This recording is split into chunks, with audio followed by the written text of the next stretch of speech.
Yo, Alex, tell me the Arabic words that you use.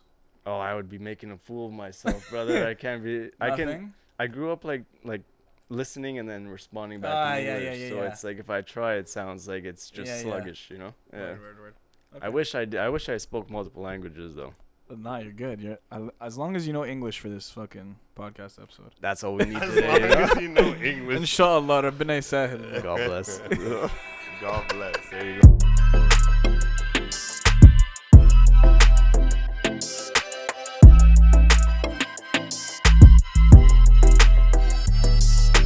Let's get it. Welcome to Toon Squad. Make sure you like and subscribe to the channel. Yes, sir. It's your We're not boy. live, Matt. Remember? Yo, we live in this bitch. We live. We are not live. Yo, it's your boy Matt, aka Yes, Easy sir. Money, Yes, sir. aka Babyface Killer, Okay. aka Mr. Borrow Your Girl. Give her back in 3 to 5 business days. She belongs to the streets. Toss that bitch to the curb next to the recycling bin and the green bin. She's not yours, bro. You already know the deal. You know what to do. Tyranny.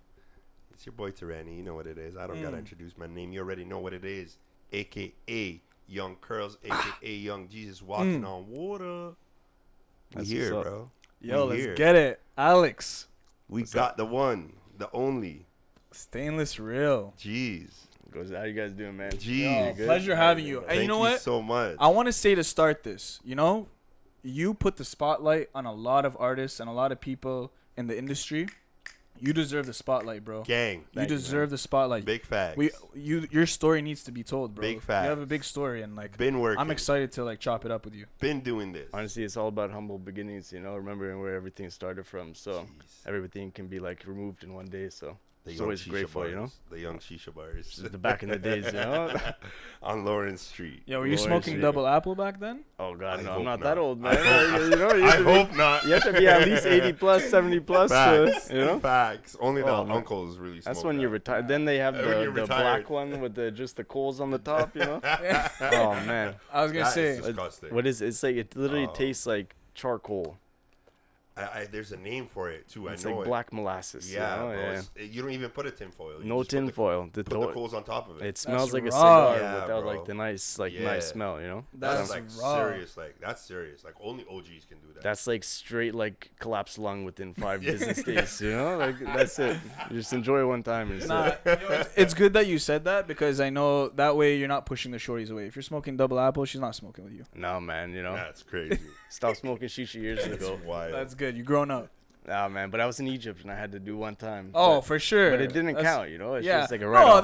that's like getting Tim's in Canada. Smoking Exactly. You have shisha no in Egypt. choice. Yeah. When in Rome, the saying. Yeah. It's like having a double I or was some just shit. gonna say that's like somebody ordering Tim's An for ice you, cap. It's like and an they ice get you cap. a double. Exactly. Yeah. You have to. You have to get it. Yeah, no choice. Yeah. It's like, if you go and you don't have one, they're just like, are you okay? Are you good? Are you What's, sick? something going on at home? Like, Something going on. You want to talk about it? That's crazy. That's hilarious. How's Egypt, bro? Egypt was amazing, man. It was my Was it your Where'd you first stay? time? first time in Egypt, and there's just so much history and culture Where'd you over there. stay? We first went to Cairo, and then we did a what's it called, Hurghada, I believe.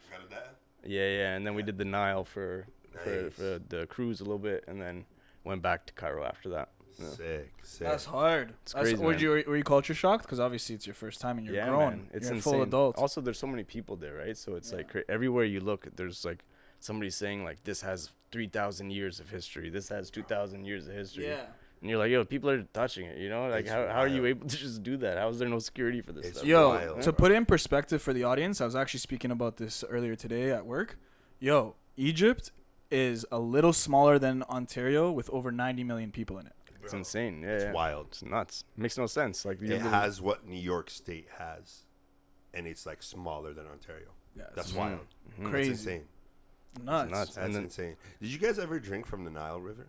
No. No. It's crazy. I just heard a story that my dad did. Mhm. I'm putting him on blast right now. That's Yeah, crazy. yeah. But the guy told him, he was like, yo, if you drink from the Nile River, like you'll come back here. Like there's something within the water. But that was like years ago. That was like my dad's like honeymoon. Like I wasn't even born. Mm-hmm. Right? It's crazy. My parents went to Egypt for their honeymoon. That's sick. You know That's how wild hard. that is? They went Yeah. to the pyramids and like the Nile for their It's a honeymoon. great place for a You know what I'm saying? Yeah. Mm-hmm. That's sick. It's actually wild. And you're talking about history. I read. I'm a huge Alicia Keys fan, and I read her book. And after her solo album, her debut album, actually, she was like everywhere. Mentally, she was everywhere, and she decided to go to Egypt to see the pyramids, to see the Nile, and just to kind of, you know, reflect on her ancestors and everything. And she's like, that trip, the energy of that place, the energy of the places that have the 3,000 years history, made her understand life differently and made her look at North America like, man, there's so much missing. You know, that's the crazy thing about history too, because when you actually like go back and you look at what's been happening, we're not far removed from like what's happened in like 1700. You know, like that's not that long ago. Right. So that's the crazy part about history when you look at it. Like especially when they're throwing around 2,000 years. Like what's 300 years in comparison? Nothing. You know? Yeah. Nothing. It's so true. It's nuts. That is so true. That's crazy. That's crazy. No, I mean, yo, let's keep it about you, man. I'm so curious about you. I'm so curious about your journey. Yes. You know what? Talk about the hat. Tell everyone about your channel. Jeez. Oh man, page is called The Hip Hop Guru. People ask me why I Big called page. it The Hip Hop Guru. You know, I don't know. You know, I saw the Rap Genius name themselves Rap Geniuses. I was like, if they could do it, I could do it. And then I just had it for such a long time, I couldn't change the name. You know, I'm like, all right, I'm just gonna stick with it. But the idea is that it's trying to keep all the information like positive and accurate. So it's like, and then the other part is like we would post artists on SoundCloud. So then it's like, you know, that's the person who understands the music because they have a good sound. But so let me tell you something. So when I discovered you, I was like, oh my God, this is the person behind the infamous Saint John interview. Yeah. And I was just like, oh man, like he's really doing it. He's really doing it. So, you know, I want to hear about your come up. I want to hear like, you know, how did you start and how did you build a following? Oh, for sure. So, you know, the funny thing actually about that interview is Drew Smoothie and Lauren, they told us about the opportunity like a couple days before, and they said, all right, you know what, there's an opportunity to do this interview. That was actually the second time I'd ever done an in-person interview. Wow. So I was like super nervous, you know, and that's, it's like crazy. And I had to like deep dive into interviews, and this was like an opportunity to like make or break, right? So I was like, yeah. Sorry, just to pause you. St. John also doesn't do a lot of interviews. So it was crazy, Continue. you know. So I was like, dang. And then like Much Music was before us, and then we go to like it was the Weston Harborfront. So then we're there, and then like we're supposed to do it in this conference room, and then we ended up doing it in the lobby. And I'm just like, is it okay to do it? Like there's people walking by, you know? Like, yeah. And then like crazy timing, you know, and then the song came on the speaker, and he's like, you know, I was involved in this song. I didn't tell anybody about it. Wow. And I'm like, what are the chances of that, you know? Wow. So then that's crazy. It was just really good. And he's really like easygoing, easy to speak to. Some people are kind of like, you know, have a celebrity kind of ego, but that wasn't there. Yeah. And then after the show, they said, how many tickets do you guys have to the show? And then we were like, we have 2 from the label, and they're like, you guys can have as many as you want. So then we just went to the show. It was actually at Rebel. That's dope. And it was just a crazy experience. But that opened up a lot for me to understand where we were, you know? Now, see, I love this, but I want to go back to where did this start? How long ago did you start this? Where is, like, you know, the groundwork that you put in to get that opportunity for people to hit you up and be like, hey, we have an opportunity for you to interview this upcoming artist who's huge now. Yeah. Right. So I started in 2016. That's a long time ago. Wow. It's been a minute, man. That's the thing that people forget, you know, like people expect, you know, success to happen fast, but really you have to be dedicated to the point where you're a little bit crazy. Right. Because, you know, you're only crazy until it works, you know, and then you're a genius. Bars. I should put you in the booth right now. I go record a quick 16, you know? God damn. Okay. The hip hop guru. Talk your talk though, yeah. Talk your shit. But yeah, man, and then it's like I had to learn logo creation, try to logo, switch it up a bunch of different times, and then it was all trial and error, you know? So seeing what worked, seeing what didn't work, and then trying it. If it didn't work, tried something different. Go on YouTube, shout out YouTube University, you know, learned how to do a lot of things through there. You know? Shout out YouTube University, for real. Oh, man, helped me a lot. Yeah. To this day, I just learned how to do some stuff in Adobe, you know? So it's just much, like, bro. I would be literally...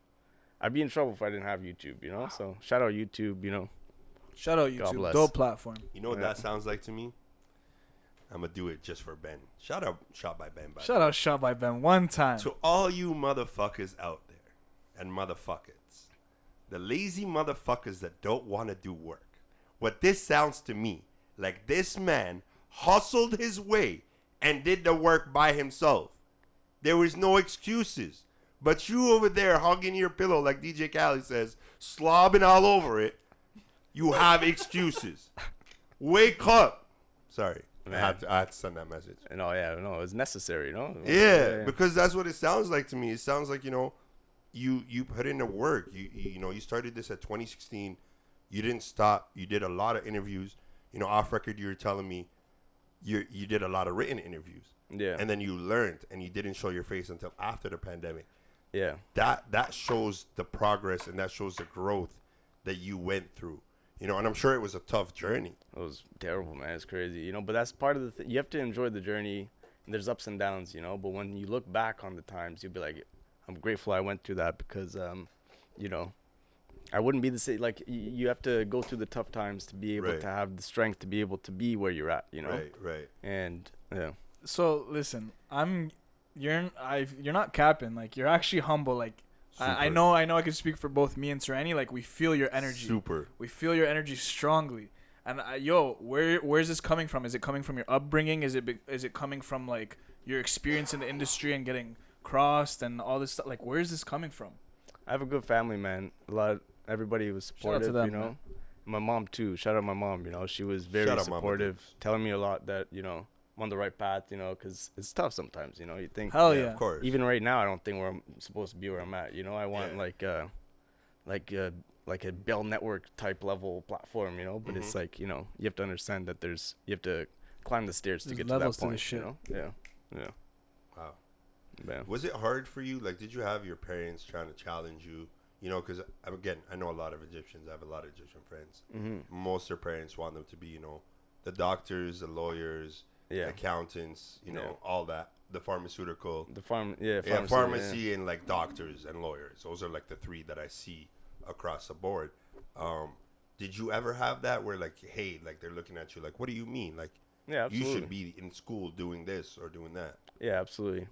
But that's the other thing too, right? Because they trust me, so they understand that, you know, this is something that you want to do, and that's the most important thing in life. That, you know, because you can work a job 9 to 5 and then you hate it, you know, and then you're just literally looking at the time, literally trying to scratch your screen off until the shift ends, you know. But it's like, if you love what you do, you never look at the time. So that's true. If you're able to have that, and that's not something that's like not a privilege that a lot of people have, you know. So if you're able to do that, it might take 10 years, but once you get to that point, it's like you'll be sitting on a beach because, you know, you're fulfilled. Your life, like, you can do what you want, you know. Wow. Yeah. That's hard. You know what? When I see you, and I told Serani, I'm mad excited about this podcast episode. And no, you didn't. You know, something that maybe not a lot of viewers know is like before we started the podcast, I was really nervous about being Egyptian. Being light, like, why? What happened to Muslim Umadunya, bro? Being fair skinned, you know, being from the suburbs, you know, or growing up there, you know. Can I fit in? Should I fit in? Am I standing out? Like, and so when I see you, I want to give you your flowers right now. Like, when I see you doing it at this level, like, you inspire me. You make me feel like, you know, like I'm not in this alone. Thank you, man. Know? Yeah, you know, for real. But that's the thing, man. Like, you have to understand that it doesn't matter where you come from. Anybody, if you want to do it, you'll do it, you know. And then it's a level of like dedication that you have to go through, where you'll, like I was saying, you'll go crazy, you know. But you have to understand that it's possible, and you can't win until you take a loss, you know. So it's like you have to go through the mental preparation that I'll try and fail and try and fail and try and fail, and then I'll win, you know.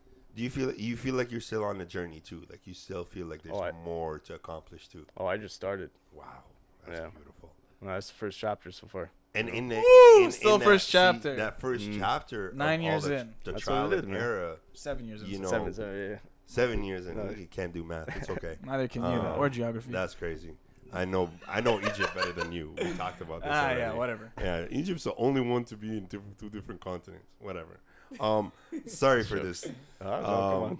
But to come 7 years, into your journey, you're talking about you have to enjoy it.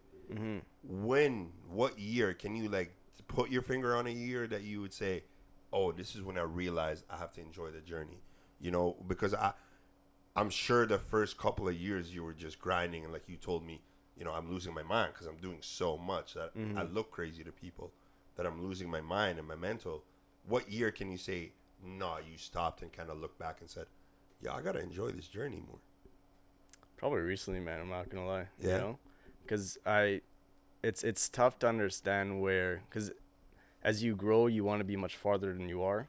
But 100%. At the same time, you have to understand what you've accomplished.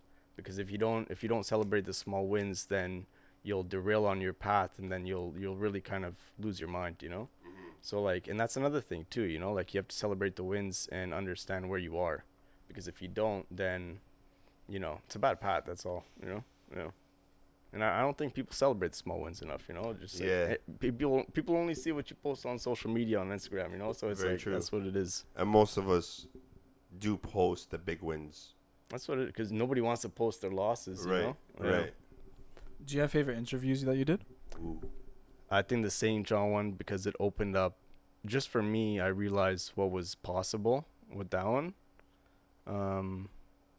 We recently interviewed. That was like the eye opener. That was, yeah. That one was cool. And then everybody I have special place in my heart for everybody I've interviewed, because they've given me the time, So it's like, that's one thing.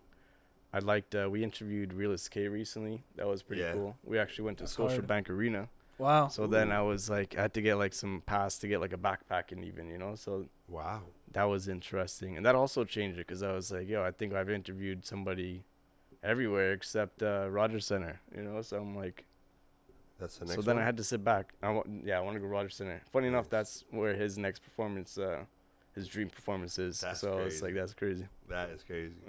Yeah. Who are your favorite artists? Oh man, I have to say Drake, because we're from Toronto, obviously. He's my guy, man. I don't Shout out to Go. Yeah. I don't care what anyone changed the whole country. One guy changed the whole country for music. Also, The Weeknd, Forget the whole country. industry. The industry as a whole. The industry, bro. Absolutely. I was just kind of cussing his ass off. Yeah. Earlier, because in one episode, in one of our first episodes, actually, we were talking about, or no, that wasn't our first episode. Whatever. One of our episode with a friend of ours named Duke. Shout out, Return to Mac. Happy Shout birthday out to Duke. Duke too, bro. Happy birthday. I know he's not gonna see this till after, but happy birthday to Duke. They were talking about when Drake came out with the album Nevermind, right? Honestly, Nevermind, and it was like a different sound, and everybody was kind of hating on it. They're like, it's not Drake, blah, it's blah, like blah. Views, yeah. Right? Like Views, yeah. Right? Even like Nothing Was the Same. I remember when Nothing Was the Same, everybody was hating on that album. It's like, who's this guy? Is he singing? Is he rapping? What is he? He's confused, right? Nothing Was the Same right now is one of the best albums, and it's still charting. All time, yeah. And he did that, and I remember having this argument with him, like, yo, you guys are tripping. Like, this guy's ahead of his time. Like, this is great music. Yeah. He dropped it during Pride Month. He dropped it in June, just when the summer's coming, right? And he dropped a dance rap album. And you guys are complaining. And a year later, we sit here, and I was talking to him about that new Kendrick. I don't know if you saw the Kendrick and Baby Keem one. Yeah. And I'm like, bro, this guy that everybody loves, and I'm a huge Kendrick fan. Like, I'm a huge Kendrick fan, right?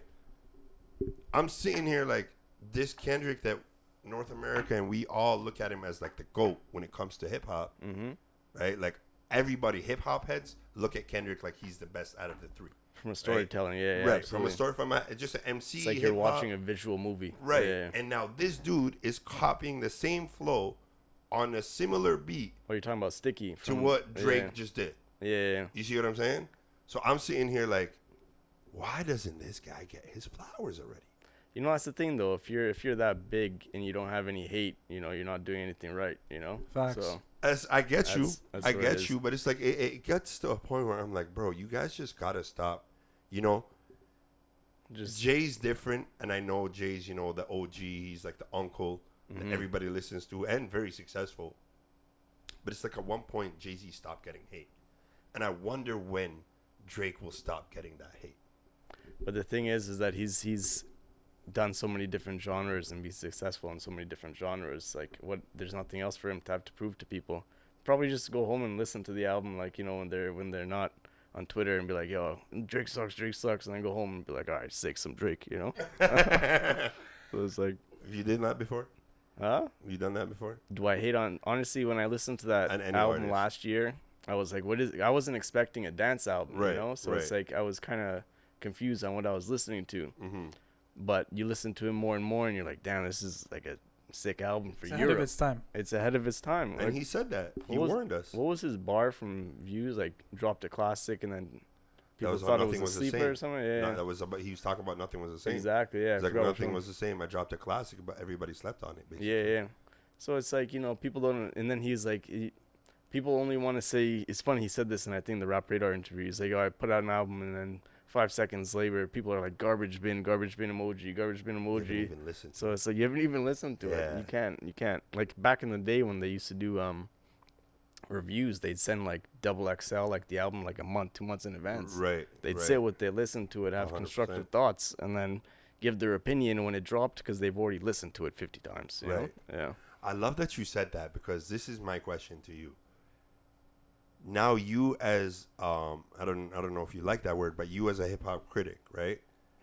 Or as a hip hop judge, or as a I'm hip just a hop music fan, man. right? I'm just You're a music fan, but you interview people and you write about it, right? Or you post your perspective about it. Yeah. Do you sit with music too, or are you like the new age where, you know, I hear one song from this guy and now all of a sudden I'm the biggest Lil Durk fan? So what? Bro, you're such a bitch. Bro, You're such a bitch. This guy's a Kendrick groupie, Ben, bro. I knew you knew this was coming, eh? You're such a what do you think of the new album? You said you're a big Durk fan. Trash, garbage. No, we it had wasn't what I was expecting, but like, you know, I just take the songs I like and I focus on that. Mm-hmm. There's that's crazy. I thought that one song with J. Cole was pretty impactful. That was a big one. All My Life? Yeah. That's his biggest song. I was telling him, I'm like, man, I really thought this was a Durk album that was gonna draw me in. This was a Durk album that, Bro, nobody cares if you listen to Durk, bro. Fuck out of here. As a music fan, yeah, okay. The number he's doing can. crazy on the numbers though. I don't give a fuck. He How you does, guys but are- the thing is, he does crazy on the number side because his marketing, bro. His marketing's been smart since Absolutely. he came out. Sick come up story too. You know, know? from Chicago. I think. Don't quote me on that shit. Yeah. Yeah, he is. Yeah. Yeah. Did you like it? I listened to it the other day working out. You know, so I didn't have the full like zone in on it kind Just of thing. tell him that you listen to the Cole song only, bro. It's okay. Nah, The there album's was trash. 2 or 3 songs that I downloaded. I could literally Okay, pull it up okay. after. Yeah. He's getting I'll show you excited. guys. He's getting excited. I don't Single. care, bro. I like him. I don't care if other people like him. Oh man, that's jokes. Nah, he's not it. He's not it for me yet. You're like, nah, you shit. It's not that he's shit. Nah. You know, it's not that he's shit. It's I think I'll stop hating on Durk by the end of this season because that's all I've been doing this Bro, season. you're a hoe. But it's more of like, you know, when I see people like himself push this guy onto people like he's the next one, and I'm not saying he's done that all the time, but he's done that to me, right? Off camera, where he'd be like, yo, Durk is the guy. You know, like this guy was hyping this album. Hyping this album. I don't want to put the spotlight on him.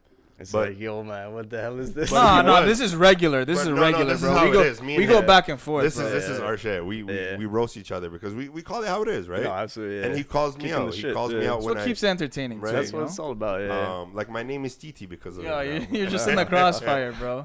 Shout out TT one time. But you know, I was telling him like, man, I feel like for an artist like him, he needs to develop. He needs to still like grow, like a little baby. This track with Cole, I think this is one. Now give me 2 more. You know, now give me a couple more because Absolutely. if you can do this, I'm sure you can do that.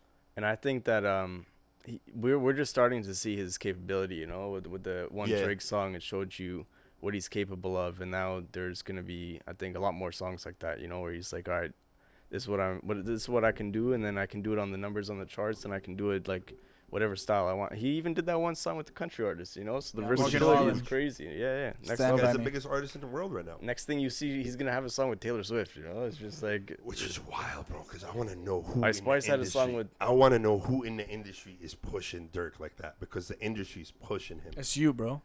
They're pushing him heavy. I'm convinced. This guy's, it's like one of those Drake fans that are Jake haters, bro. you know, that doesn't listen, but he I'm goes not, and he goes and listens. Journey's toxic, bro. I'm telling you, bro.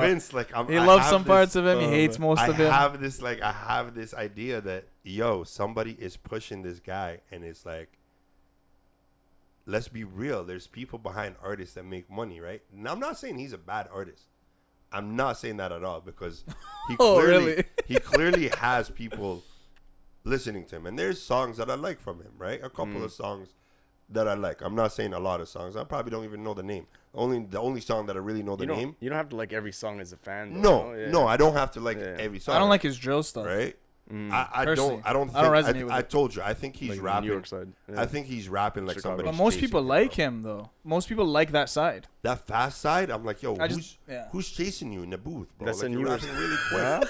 Like somebody's chasing you in the booth, and you're just like saying your words so quick. The craziest one is the baby. The second the beat starts, it's just like pure rap. He's different. He wastes no time. You know? He's different. He utilizes the studio time probably the best in history of like recording artists. You know, like him and Future. I have to put Future there too. Yeah, I'm just talking about from the second the beat starts till it's recorded. The baby's literally on it. You know, Future's. He doesn't let the beat ride out before he starts. No, I literally boom. All right, we're actually true. Like, so you just do one of these. Yeah, you know? That is so true. Wow, that's hilarious. I did not think about that. But Future's sick too, man. That guy's a goat. You know. Yeah, for sure. Yeah, game changer. We'll be right back. Actually, I want to talk about Future a little more, but we'll be right back. We were talking about Future. You said he's a GOAT. Where do you rank One Future? of the GOATs. One of the GOATs. Okay, one of the GOATs. Shit, I hate ranking, man. Because when I think about it, I'm just like, for one, I'm not in a position. Is he in your top 10? Is he in my top? You can say your favorites after Drake. Did I listen to the most? He said Drake and Weeknd. Oh, Drake? He said Weeknd? Okay. Yeah. You know, they gotta go Nipsey Hussle. Ooh. Man, just like from everything, from a standpoint of, you know, but he says in interviews, the music, you know, had a big respect for Nipsey, rest in peace. 50 Cent, obviously, you know. One of the craziest 2-album runs ever. Music. History. It doesn't matter the genre. History. Insane. I still think his first album is the biggest hip-hop album of all time. I was literally playing that as I linked up with you outside.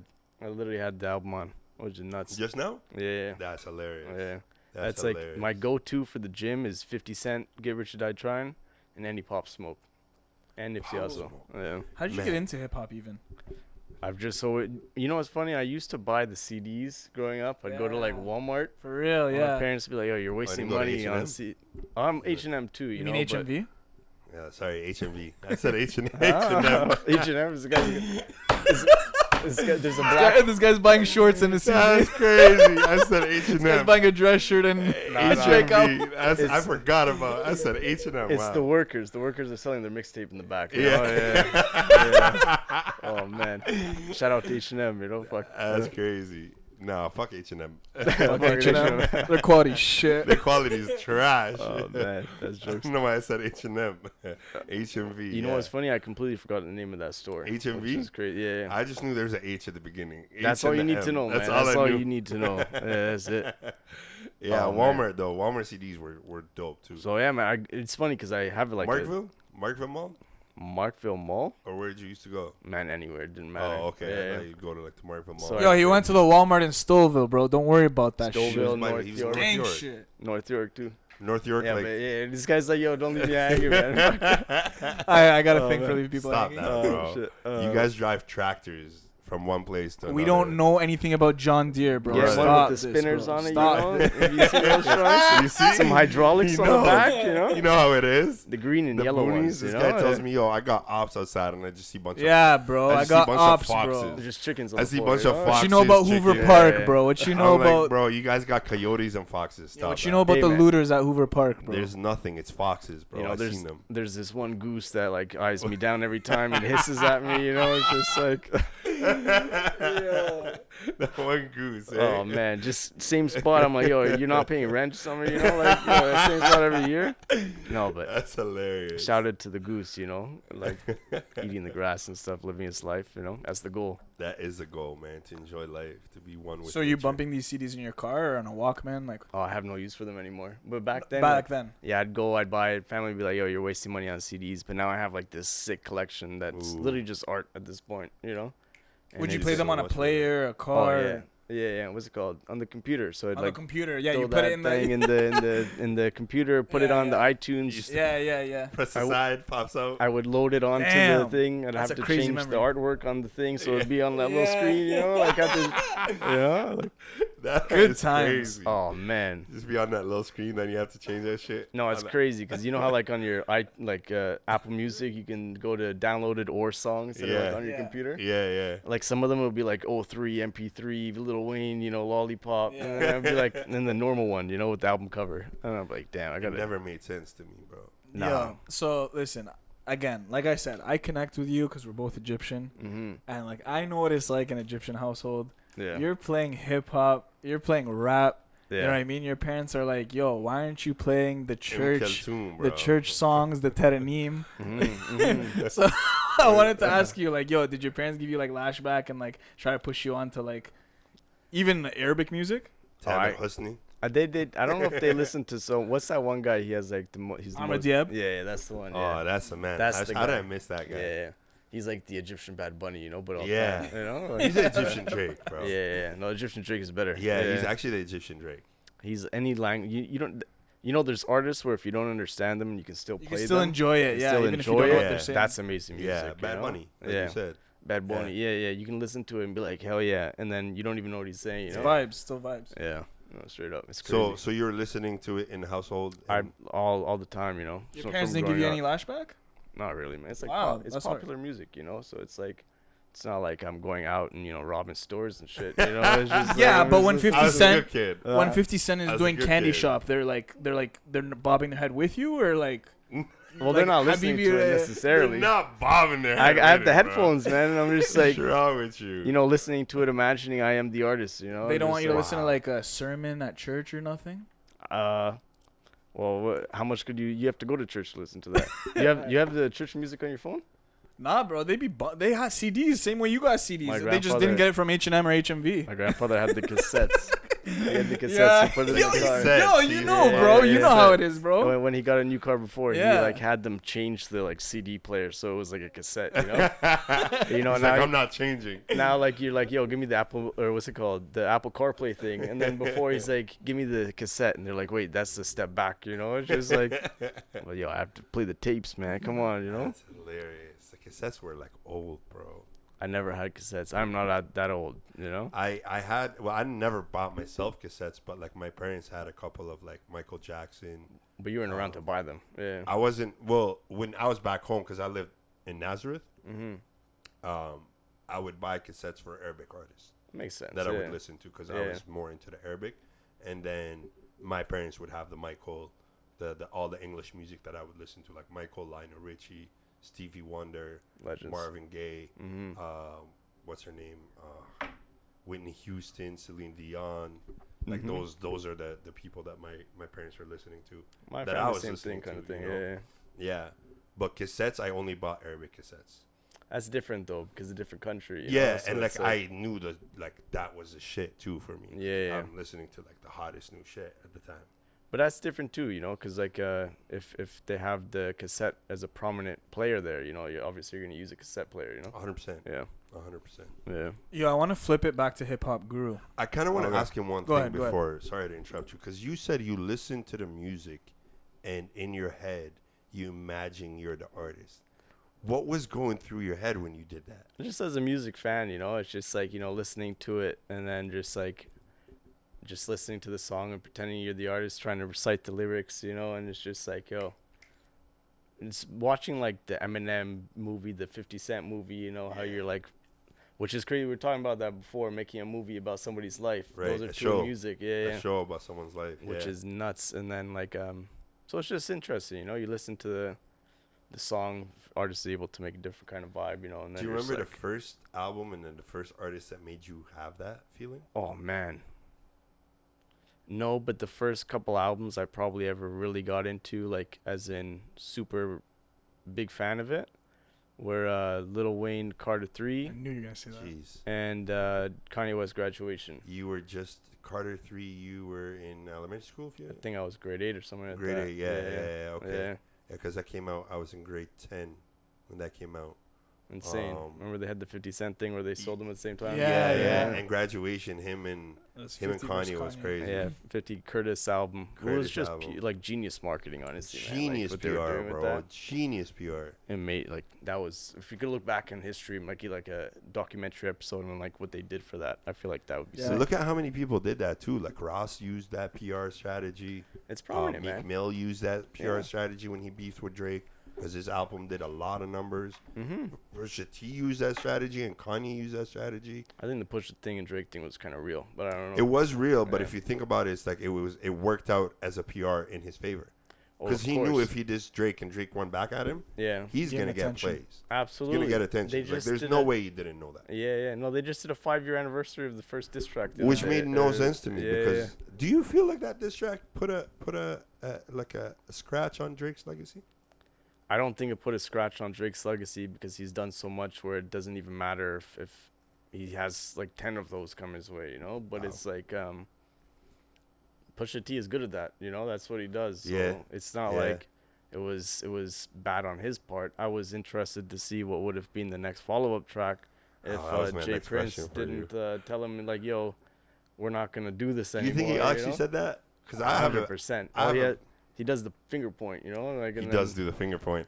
And yo, shout out to Jay Prince. I'll never diss Jay Prince. Legend, man. You can't diss because that guy is a legend. Aside from like him being, you know, the mob ties and like one of the most powerful people in the South and in the music industry. No, what they've not done just like physical, like not from the mob side, but more of like what they've done to the culture. Influence. How much they influence the culture, bro. They're huge. Yeah. Right. I had this thing where I thought Jay Prince was using it to go on a press run for his book. Yo, Jay Prince does not care, man. Because he had a book, and I'm like, yo, there's no way this guy's using this to promote his book. Yeah. And what other way to promote his book than the two biggest artists in the game going at each other? Oh no, but I think he might be right. He was also there to like try to stop the what was it? NBA YoungBoy and somebody else. Damn, I forgot. The Durk. Was it Durk? I mean, he just did something for NBA YoungBoy and like Drake. NBA YoungBoy beefs with a lot of people, so like. Yeah. No, but the amount of music he puts out is like crazy, admirable. You know, like yo, how are you able to do that? Works crazy. Yeah. Works really hard, bro. And they're not short albums, man. They're like 20-song albums. Yo, you know what? It reminds for me. It feels like a lane. You know, like Future drops, not recently, but like, you know, when Future was like really coming up, he was dropping a lot. Durk's dropped a lot in the pandemic, and it's like, yo, you know, Gucci Mane dropped a lot, you know, for a certain period. You know what I mean? So it's like, yo, I feel like, yo, they were like, NBA YoungBoy, and like that's like a wave of people who like were like, you know, they're just dropping. But you know, he's obviously doing it at a big level because he has a huge fan base. He has one of the most like his fans do not play, you know. Yeah, all, bro. Yo, and sorry, I don't mean to cut you off, but you know, a lot of the casual hip hop fans would look at NBA YoungBoy and be like, "Yo, like he's nobody," or you know what I mean? But it's like, no, the truth is, it's just maybe it's not a market that you know people around you are listening to, but like he has, you know, he is Lil Wayne size in terms of like fan base. Same city, right? Or he's just one of the biggest hip hop artists, so you have to mention him with the Drakes, the Waynes. Dude, when you look at his numbers and like what he's done, like I think YouTube views, he's like in the YouTube top views. He's one of the most viewed hip hop artists. You know? Yeah.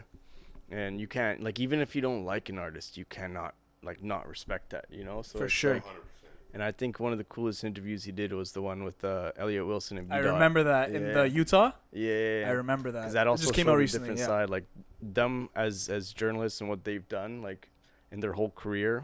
It's like they're like the LeBron James and like Dwayne Wade kind of thing, you know. Right, so it's like they're able to do that and conduct that interview and have it so that he's able to like be comfortable and open up, you know. So Yo, speaking about that, Elliot Wilson, like, you know, you started this journey. You had to be inspired by someone. I don't know if it's Rap Raider podcast crazy. or I was anyone gonna else. ask him, is that the goal? Like, is that, are those guys the goal for you?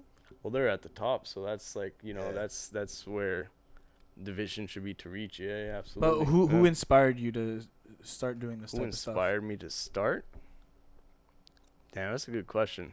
I can answer on my end while Yeah. you think about yours. Like, for me, definitely Charlemagne, the God, and Wallow and Gilly. See the God. Their come up is crazy. Yeah, absolutely.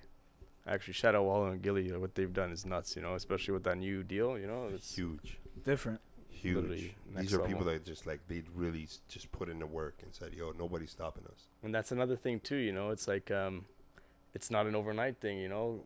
Literally, Gilly's been, you know, rapping for years too, you know, successful artist, all Been that, around the and industry then for a long time. he could have like just said, yo, I want to just chill and kind of do behind the scenes stuff, you know. Yeah, But yeah. he's like, yo, I still have so much more in the tank, so. Yeah. And then now Wallow has like the craziest, you know, career too. He's on YouTube stuff, you know, all that. So shout out to both of them. Also the Drink Champs guys. Ooh, yeah. Shout out Nori. Yeah, Nori and DJEFN. Yeah. Miami boys. Yeah. That's crazy. So do you have someone who's on your bucket list that you really want to interview? Oh, that's a good question. I think from a standpoint of conversation, like from Fire, Rapid Thing, Jay-Z, Drake, Weeknd, because Toronto, and those are just like, you know, Toronto pillars of legend. And then Andre 2000. Wow. DJ Khaled, because I think he has an interesting perspective. Shout out and I like Tony's the way uncle. that That's he my has. uncle, bro. Shout out my uncle. Yeah, shout out to family. Damn, there's a lot of people, man. But I'm really bad at off the top of the head. Cole?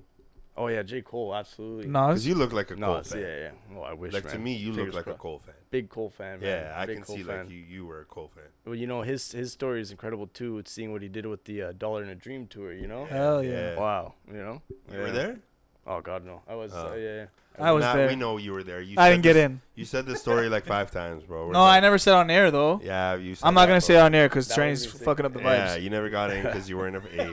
They just changed the thing on you. I just said hell no because I didn't start even going to shows until like a couple years ago, really. To be Oh, honest. Yeah. Wow. Which is nuts. Yeah. What was your first show? Actually, I believe Mac Miller. Ooh, at the rest in Government. You peace. saw Rest in Mac peace. Miller? When he was 2011, I think. That's crazy. I ain't gonna Smaller lie to you. show. I'm jealous. Crazy, man. I'm jealous. That was really good. Wow. Yeah, no, I was not. But it was an all That's age club. government? So it was weird as fuck. Yeah. At government, right? Yeah. That's crazy. It was insane, man. Do you know But- about government, Matt? I do. Oh, okay. Do you know about government shot by Ben? Yeah. Nobody needs to know about it anymore. It's It's gone. gone. You know? It's like, been gone for a yeah. minute, man. That's crazy. We'll replace it again. I think Rebel. Right? Rebel, Yeah, yeah. So it's in much better Yeah, hands. You yeah. know? So a much better place. Yeah. My first show was there, Oh, and yeah? it was Big Sean. Oh, say word. Yeah. Oh, I never Big knew Sean that. too. I want to interview Yeah. Big Sean. You never told me that. Yeah, Big Sean was my first show, bro. What And year that's was when that? like Big Sean was. I think it was a 2011 too.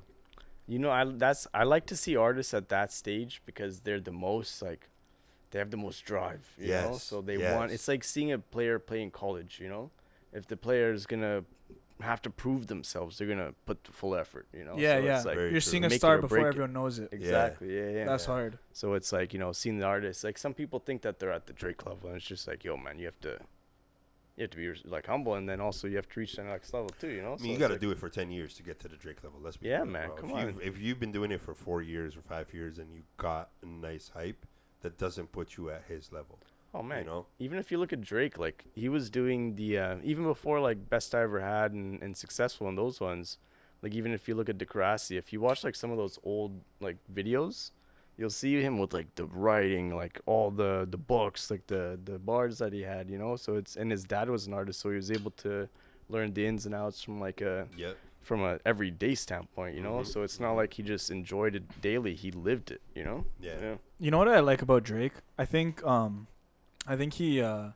he shows like this like crazy lifestyle, like one of the coolest people on the planet. It kind of looks like he's always chilling, but it's like the reality is he's probably the hardest working person in the industry. That's the thing, man. I've heard that. Yeah. He has so many businesses. It's like, you know, even like he's selling candles now. You know, it's like Yeah. he's selling stuff. Did you see the thing where he He did a collaboration with some clothing company.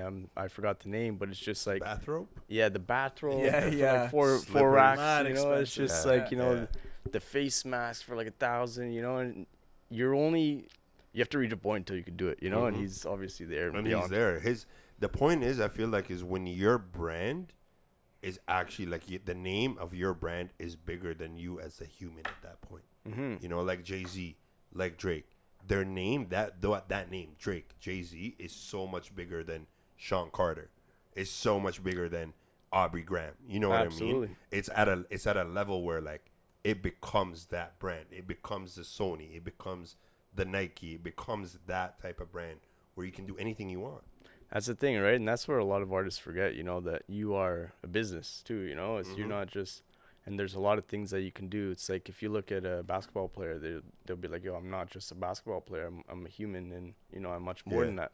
Yeah. So it's like when you look at the wealth in artists and you see what they've accomplished, Jay-Z, Drake, you know, you can reach a certain point with the music, and then you do your business ventures, and that's where the real money comes in, you know? Right. Yeah.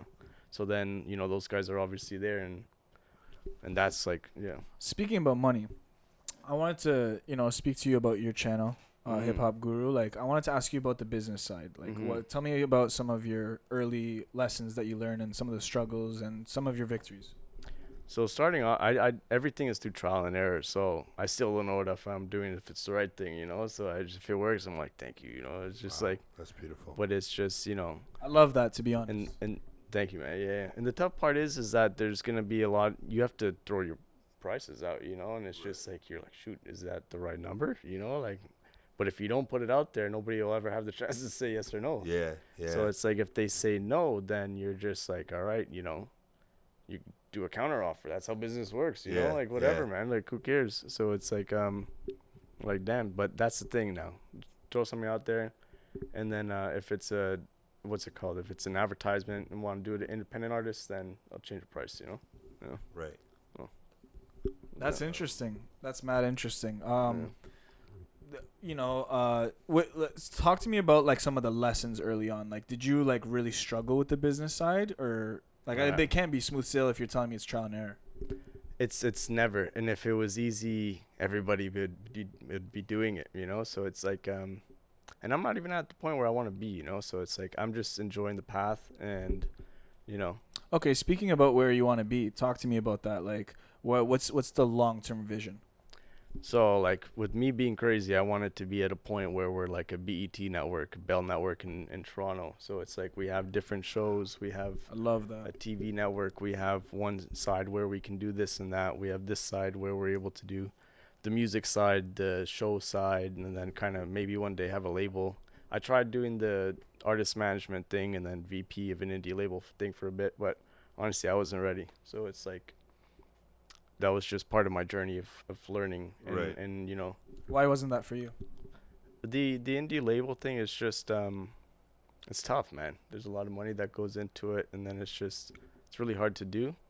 How about the artist management, like, specifically? Artist management, it was cool, man. I managed, because people told me that I wasn't able to do, I wouldn't be successful at, like, the artist management side after, like, the label thing. So it's like, all right, you want me to try it out? Did you do it out of spite? Let's throw the dice, you know? Yeah. I enjoyed it, so that's what I wanted to do. Did you do it out of spite? I love that. I wasn't out of spite because it was what I wanted to do, but it's more so it gave me a drive. So if I didn't lose and people didn't tell me I wasn't able to do it, I would have never had like that part of me that has, like, you know, fuel on fire. You know? Right. Yeah. Who'd you manage? Some artists out of Toronto, artists out of Atlanta. One of the homies, he was in Ohio. That was my homie Louis, and then he went to LA, and then that was cool. Yeah. No. Do you see yourself coming back into that field, or artist management? Shoot. Yeah.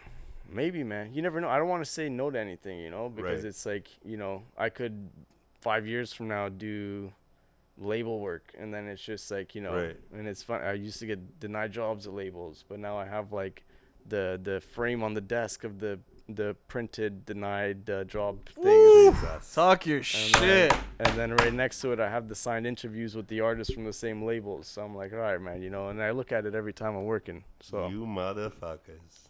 But that's the thing, man. But even if you're at a certain level and somebody wants to be like, yo, hire me, and they don't have like a good resume, it's like, yo, it's just not the right situation. Gotta earn your stripes. So you have to earn your stripes, and then when it's like you can't start when you're playing basketball. When you first get on the team, it's like people are just gonna make fun of you and be like, yo, go get me my water bottle from my car. You know? It's just like carry my get bags. out the room. Yeah. Put in the work.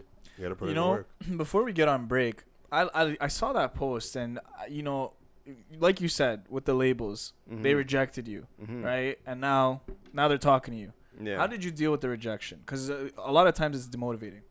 At the beginning, it was tough, man, because I'm like, yo, why aren't they wanting to do this? Did you think about quitting?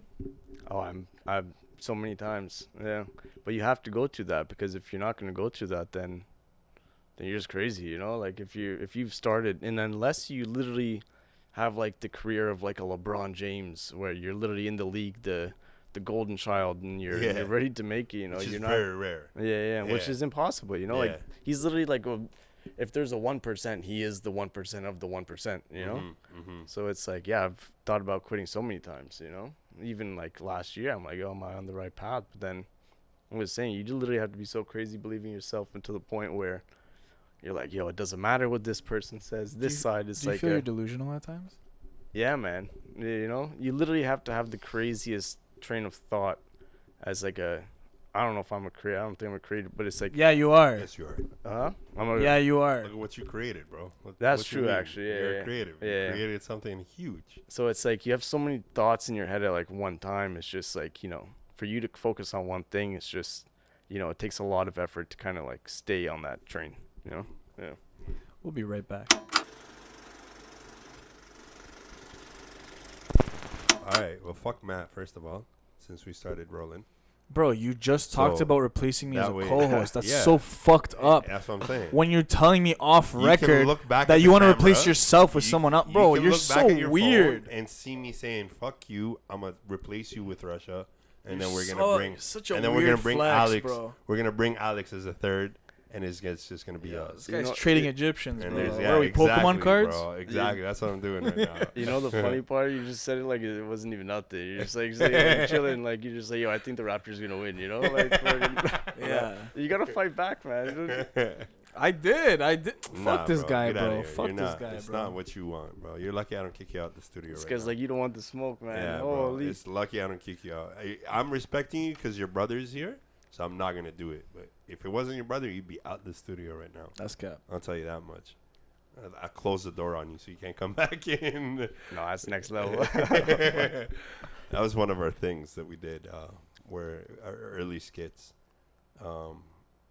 He was talking shit about me. Like he came back, he's like, guys, I don't want Randy on this. This guy's crazy. He's not good at this. And like I pretended that I left, but I didn't leave. And I came back through the door and I fucking threw my glasses at him, or like I threw my water bottle at him or some shit. It's like, what'd you say, bitch ass? Yeah. It's like, oh, my bad. I'm like, no, it's my show now.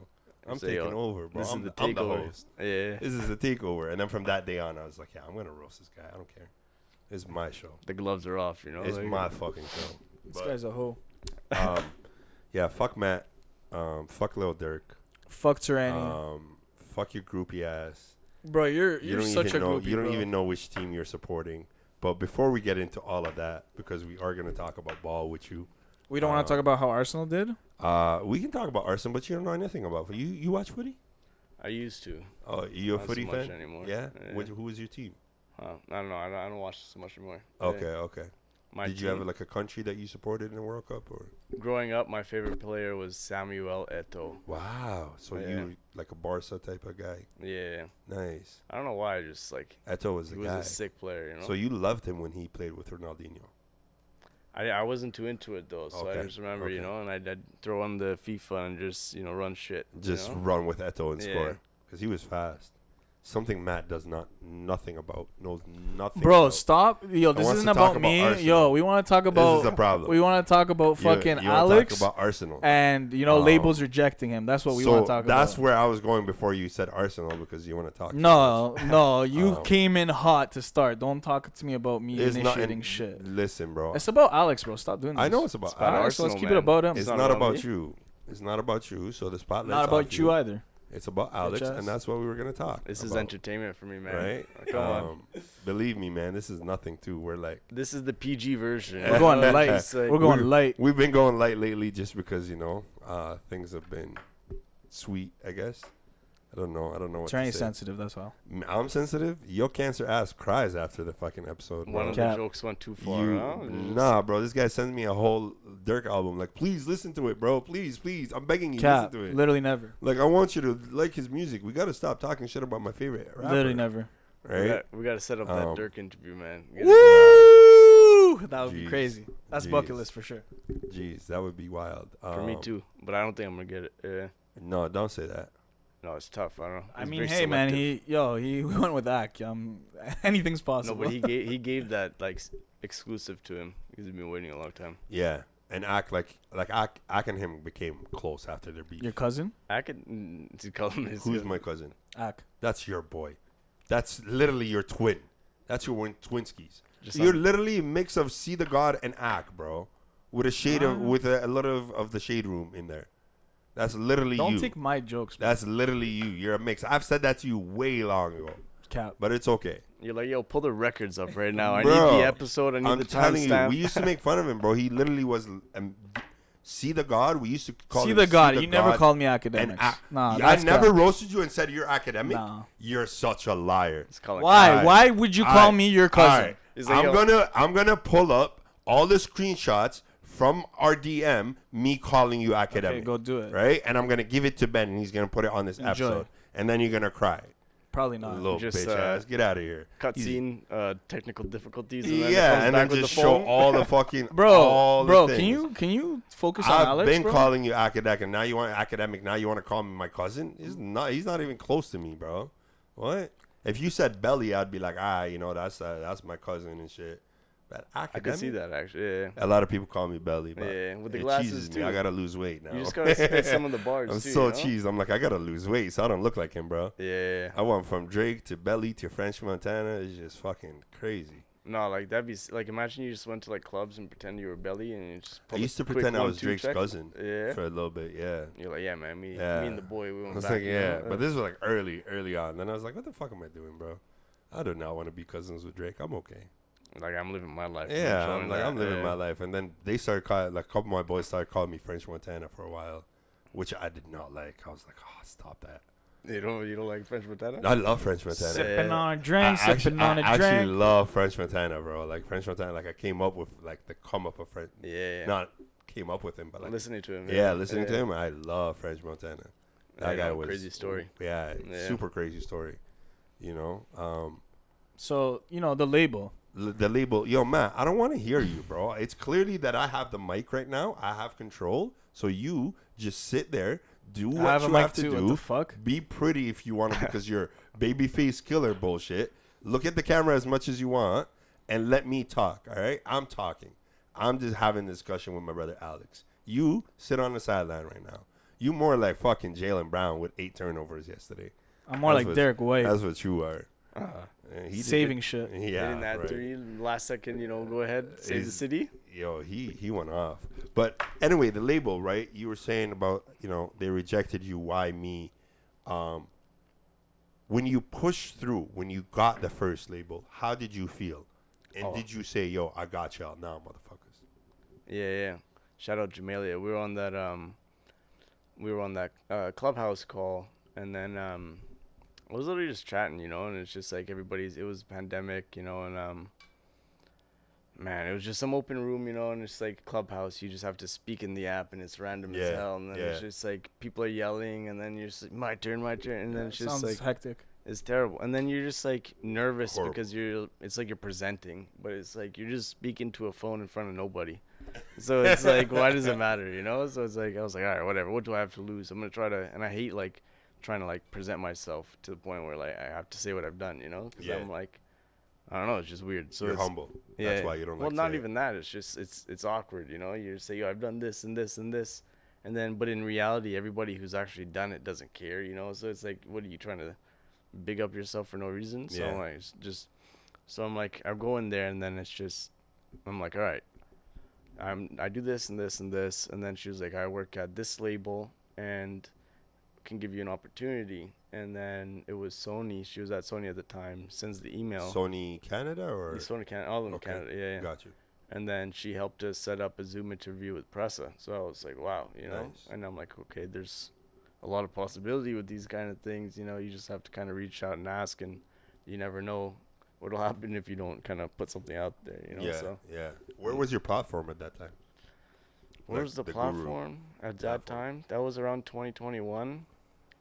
So it had traction. It was Had traction. engagement. But it wasn't. She's the reason why we even have like confidence or momentum now. Every time I see her, I tell her Right. thank you. You know, I give her thanks. Wow. So it's like You still have a good relationship with her? I saw her at the culture thing, Oh. the R&B Radar band. Nice. Yeah, yeah. She's still at Sony?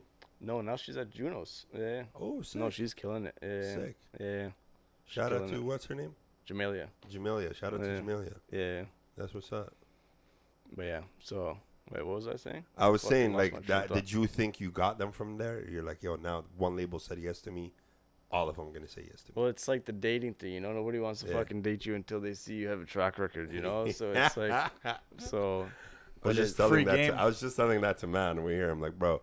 The minute I decide to talk to one girl, now there's like 4 or 5 of them that all want to talk. I'm like, bro, we're like, Power law of attraction. it's crazy, right? bro. Yeah, Like yeah. I guess because I was hiding, nothing was coming. But now that I'm outside, like, oh shit, It's crazy how it works, huh? It's just wild. like, you'd think that it'd be the reverse way, but you know, it's different. But it's like also like music industry is like it's such a large industry, but at the same time it's just really small, and a lot of people are friends with each other, which is right? funny. Especially here, Yeah. especially yeah, like yeah. in Toronto, Canada. Yeah, Like absolutely. everybody's been in that role for a while, or everybody knows everybody. Yeah, type of thing. So now at this point, it's like, it's in because like working with like Universal Music Group or even having like connections with the people there, it's just like walking through the building. We interviewed like Armani White at Sick. Universal That's Music hard. Group. We interviewed Dax at Sony. You know, so Sick. it's I've like seen that. I've seen it that. was sick, man. So it's like it's an interesting perspective because we're just like recently starting out too. So it's like it's cool to walk through the building and understand that, you know, things are rolling, you know? Right, You know? right. Yeah.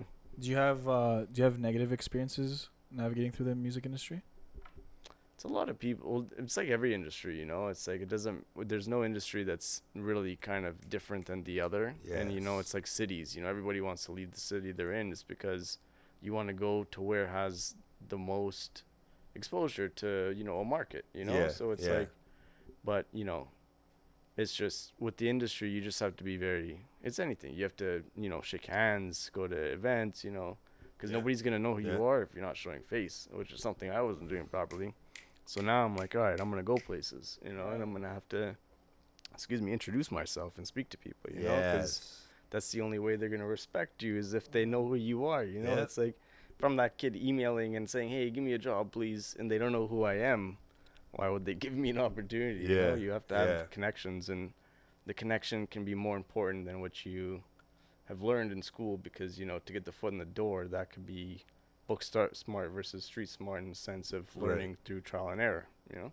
Yeah. That connection can open many doors in different ways too. Like it doesn't have to be like, okay, I met somebody, you know, at so and so label, Mhm. but that guy can connect you with somebody else at a different label or a different platform, and now you have 3-4 doors that are opened up from just building a connection That's what it is, with man. this yeah. person. Yeah, and it's like everybody's genuine too, you know. So it's like you do something well, they're gonna want to help you. It's not like Yeah.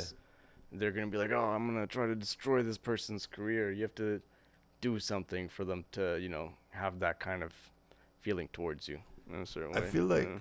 I feel like the music industry, the entertainment industry, you know, gets this bad rep because it's a cutthroat industry. But then I look back at it, and I was having this conversation with a friend of mine, and I'm like, if you really think about it, every industry is cutthroat. It's a thing, For man. you to make it to the top of any industry, you have to have that mindset. It's You know what I tough. mean? Yeah. It's like you're sitting here and telling me that only these label heads are assholes to the artist, only in this industry. Yeah. So there's no other CEO, there's no other big partner in a firm that's a dickhead to all the associates. It's all just roses, you know. It's You know just what I like, mean? Yeah. It's like it's in every industry there's that big pharmacist, there's that big pharmacy company that tells you what to do as a pharmacist, and you gotta listen to them. It's like it's interesting too, because it's like, from if you always have to put yourself in the perspective of the person, what each person's going through, to understand like with the overall judgment kind of thing. But it's like, when it comes to like the labels, it's like they actually put money into the artist, so why wouldn't they want them to succeed, you know? 100%. But at the same time, if you don't read a contract in a certain way, it's business. You have to understand what you're getting into the agreement with. So if you say, I'm going to make 7 albums, then you only do 2 and you want to leave. I don't know any examples, but it's like, you know, you just have to, there's a contract you just have to, you're binded to, and you have to like fulfill it. 100%. Or you could buy yourself out of the thing.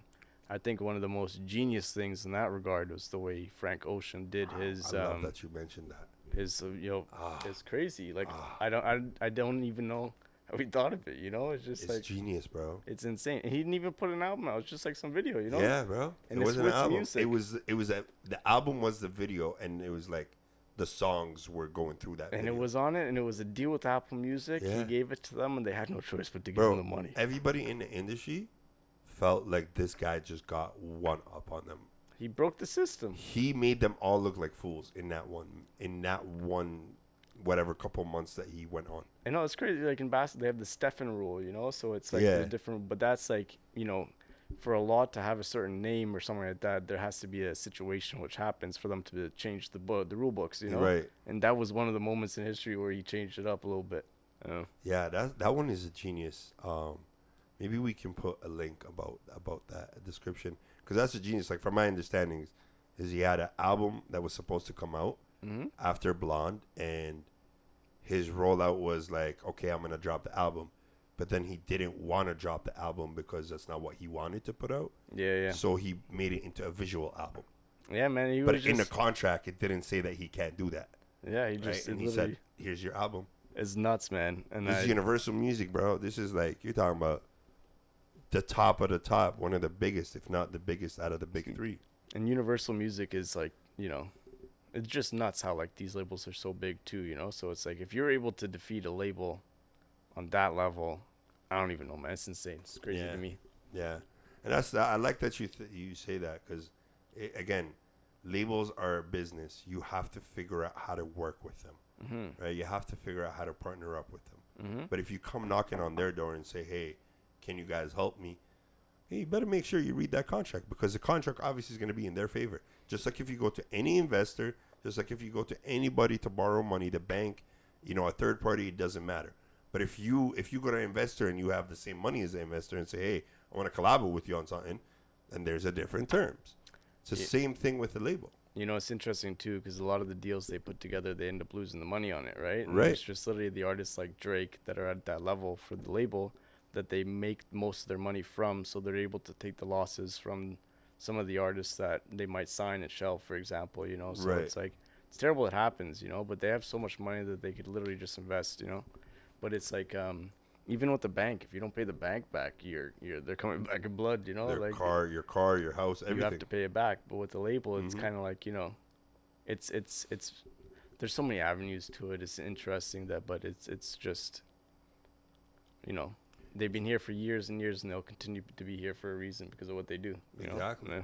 Do you wanna go to American labels? Like, is that kind of like a goal of yours, where like, hey, I want to jump now into the American market? Because it's a different, like, they're the same label, but budget wise, artists who they work with, Universal Canada, shout out to all the labels in Canada. You know, they have beautiful artists and talented artists that they work with, but then the roster in an American label and the budget in an American label is bigger. Well, here's the thing. You have to look at it like everybody say, yo, you make it from Toronto and then you have to go to like LA.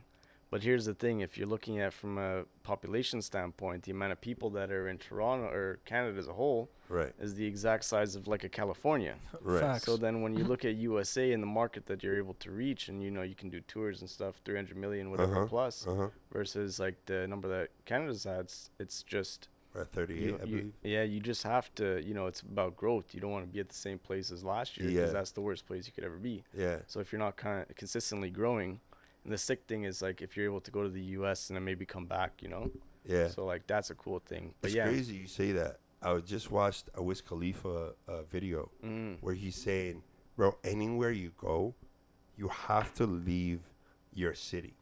You have to leave where you're from. I think I posted that too. Yeah. I think that's true. You might have posted that too. Yeah. It wasn't my clip. I think it was Drink Champs. Yeah, you have to leave. You have to leave your city because everybody knows you from what you are, from like your area. No, it's facts. Yeah. And once you leave and show them that, yo, listen, I was able to do this over there. Then they start taking you a little more serious. Well, that's the thing, right? Your mindset changes because at home you can be like, all right, I'm chilling, I'm relaxed, I can do what I want. But then if you're in a different city, you're like, all right, I have to do this or else, I'm going back home, So it's like, and then also other people from other cities, it's kind of like people resent you if you're doing well sometimes, because they want to have a position that you're in if you're doing well in that position, Everybody, it happens with everybody. It doesn't matter who it is, So, but in different levels. So that's a hometown setback, Are all your episodes and interviews recorded in Toronto? We did one episode of the mic drop with K-Bands in Montreal. Yeah. So that was performance one. It was pretty cool. So mostly in Toronto. Yeah, so that's the goal too, right? We're still pretty recently doing this, so it's also there's only so many shows that come in Toronto that are touring, So it's also a scheduling thing. So if we're able to land a schedule an artist touring, and then we can get the interview locked in during that time, then we're able to put more content out. But if you look at the States, it's like way more people touring, way more opportunities. So it's just like numbers game. It's a numbers game. That's all it is, So numbers it's like what can you reach and how much can you do, And then artists can lock in interviews sometimes, and then they might have like a sore throat, so then it might get canceled too, So it's You've had that happen? It's happened before, yeah. Yeah. You have to reschedule or just kind of reschedule, yeah. Got you. But you can't be mad at it, It's just like an opportunity. Part of business. Yeah. So you win some, you lose some, You just have to keep on rolling. Yeah. What's your perspective on the Toronto music industry? I think Toronto is one of the best cities, best city in the world, one of the biggest cities for music, period, So I think it should be much bigger, and I think that it could be like a New York, but, more friendly and more, opportunity. So I think slowly it's getting its way there. I think there's slowly more ways. I still listen, man. My thing is exactly what you said. It's just a numbers game, man. It doesn't matter where the city's at, And I used to use this analogy where I still kind of have a little belief in it, where Toronto 2016 Toronto, the All-Star was our bar mitzvah. That was crazy. That yeah, and that was like in a Jewish culture, the bar mitzvah is when you become a man, but you're only 13, right? So we were 13 years old, but we became men, quote unquote. Like now we're up there with the big cities. Yeah. Right. To get an All-Star, that was huge, and that year in general was massive. It was insane for our city, right? Sports, music, movies, everything. Exactly. Yeah. And then 2019, 3 years later, we win a chip, right? One of the best years of my life. Yeah. So it's like now we're like the prom king. Yeah, you know what I'm saying? Now you went from a 13-year-old to being the prom king. Now you're here, and now we're growing into college. Now is our college time. No, now absolutely. Is when we can. Something else. I think hockey. I have this like a feeling in me that I think the next champion is going to be hockey.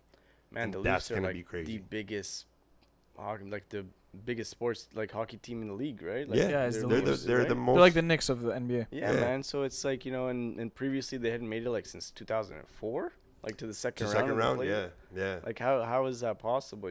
So it's like if And if you go to the arena and you see the banners, you're just like, yo, this is the most goated team in the world, you know? So it's like there should be more. Even the culture, it's such a massive it's huge, culture, bro. And that's what I'm saying. I feel like that's gonna be next for us, and that's what's gonna grow Toronto. Yeah. But again, going back to it, it's like, hey, it's a numbers game. There's only 38 million in all of Canada. Mm-hmm.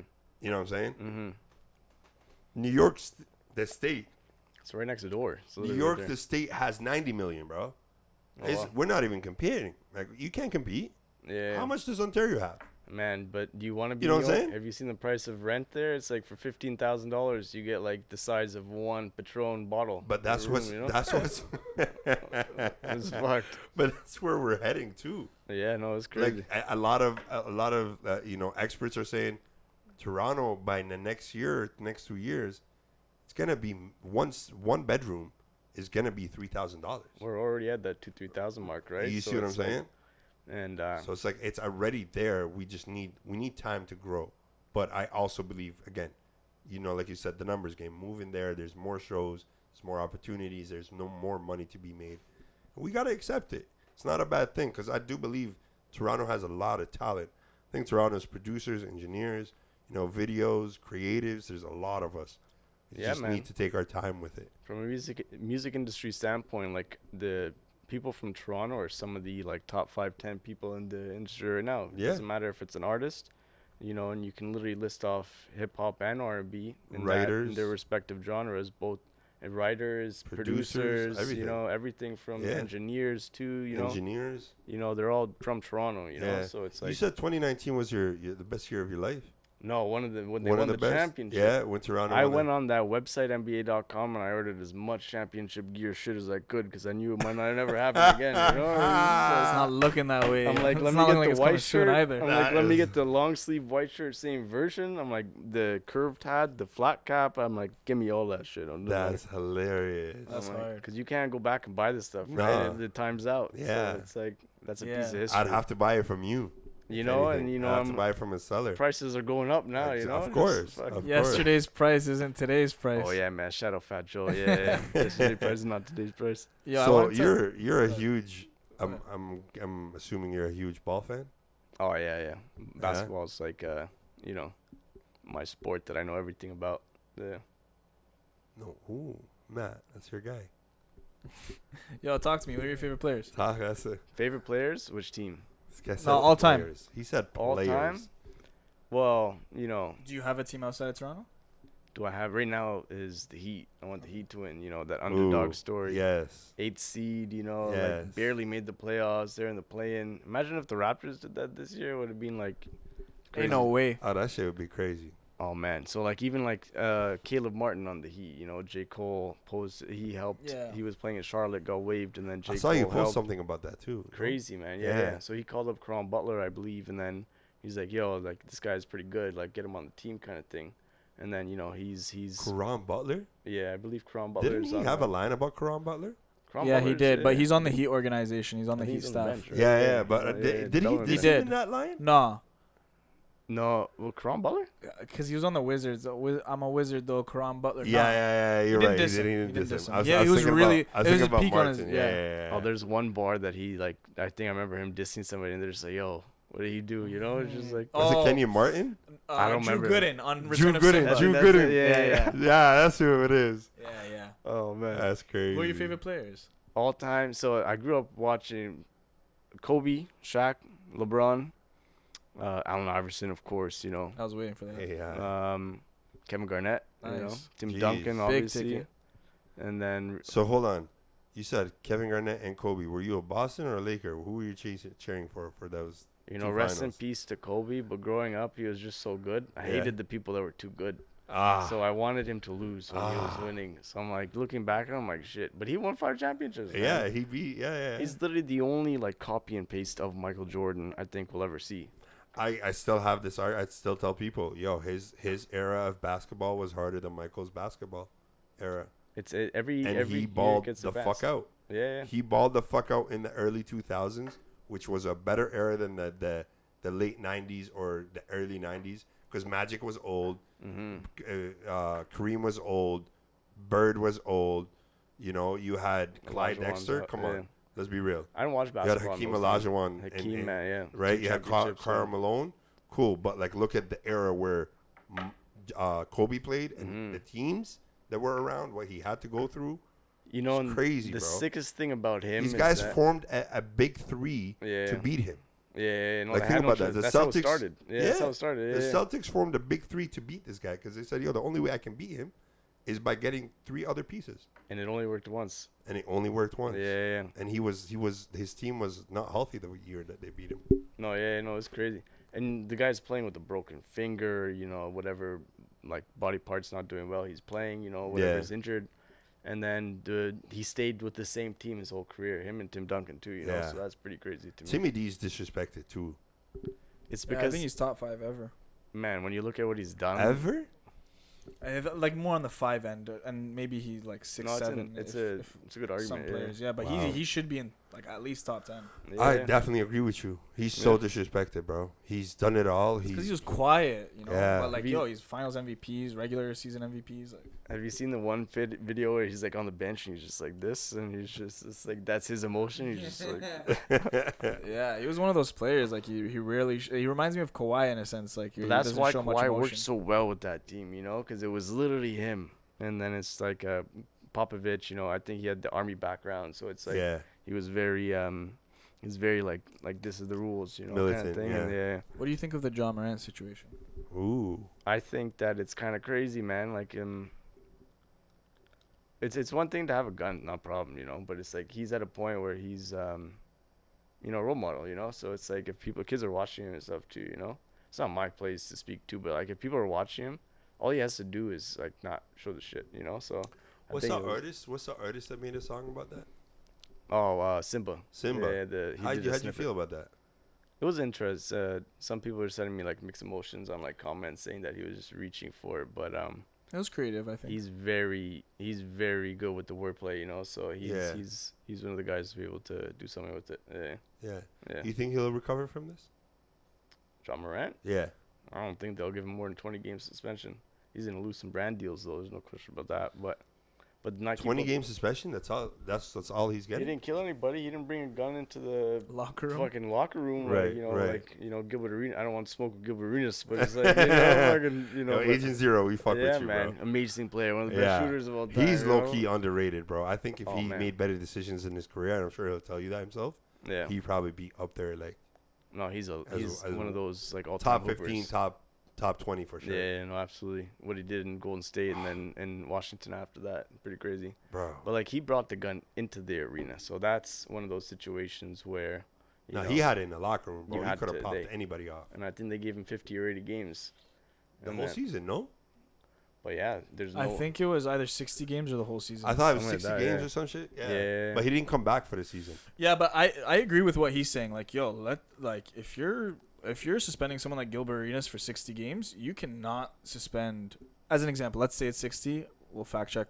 But you can't give Ja Morant more than 60 games, or you know what I mean? Like, let it. They can't. No, it has to. That would be crazy.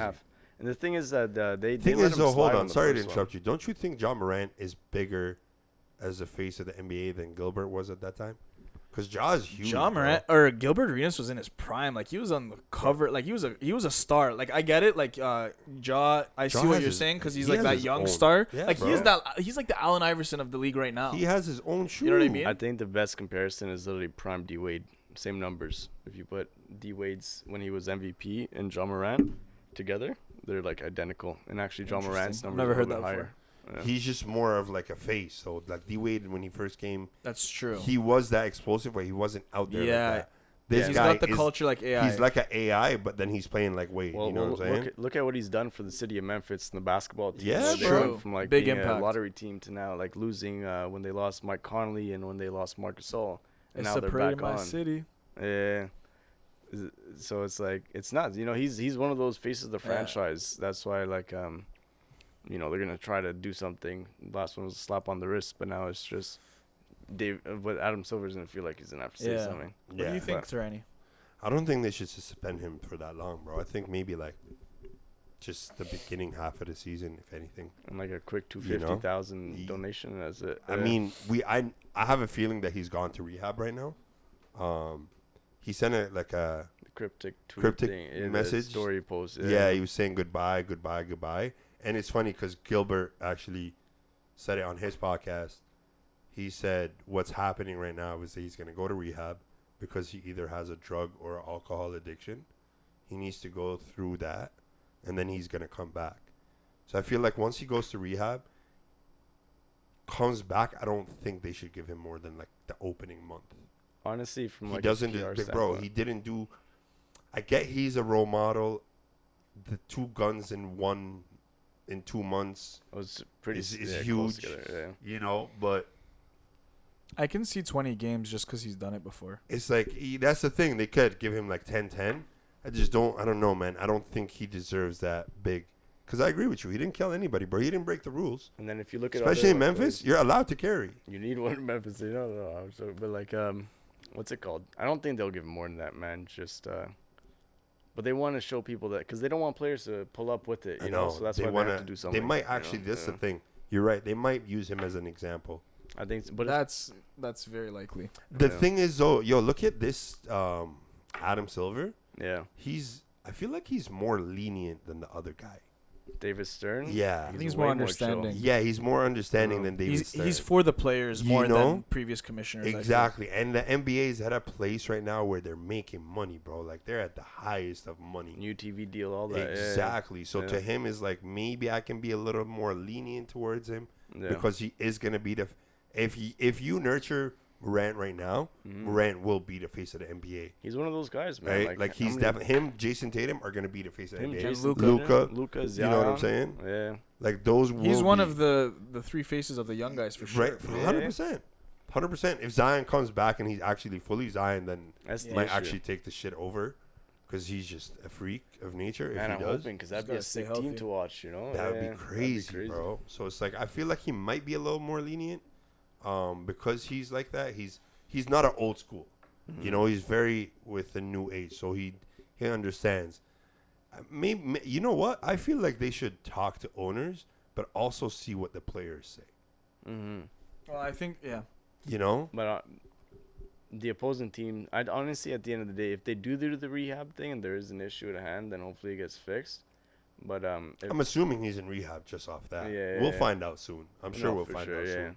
It was pretty cryptic though, you know. Super cryptic, because all he said is bye. But it's like, where are you going, bro? And there was like, it was like family members, you know, saying love, and then Yeah, the police actually had to go and do a wellness check or something like that. to see On if he him? was- yeah, that was like a report. oh Which is shit. crazy, man. Because imagine a story post crazy. yeah, that because he's much, got a man. daughter too, Oh, right? fuck. Yeah. He's got a family. Yo, I hope he's doing good, man. 'cause Yeah, man, we're you rooting know, for Ja Morant. We Mhm, talked about it hopefully, when the situation happened. I was like, man, the fact that the media will scrutinize and crucify young black men.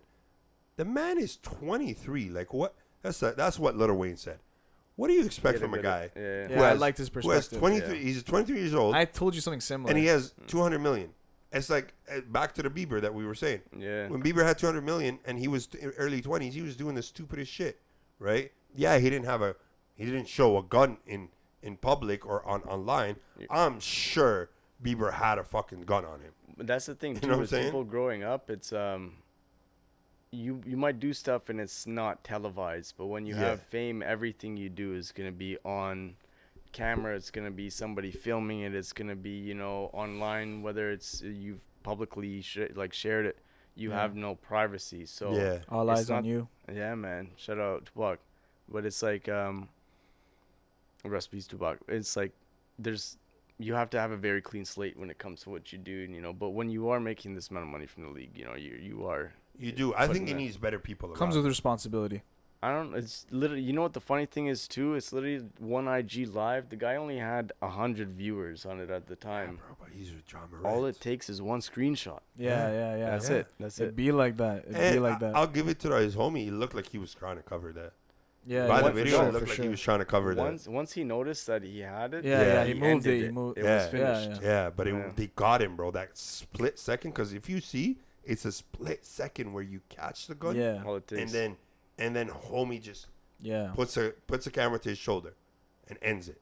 But if you do go on lives, you know, it's like, you know, I don't know anything about the friends, so I don't know if it's a good friend or bad friend, so I'm not gonna speak on it. But if you're with the homies and you're just chilling, you know, if you go on live normally, you know, it's just a thing you do.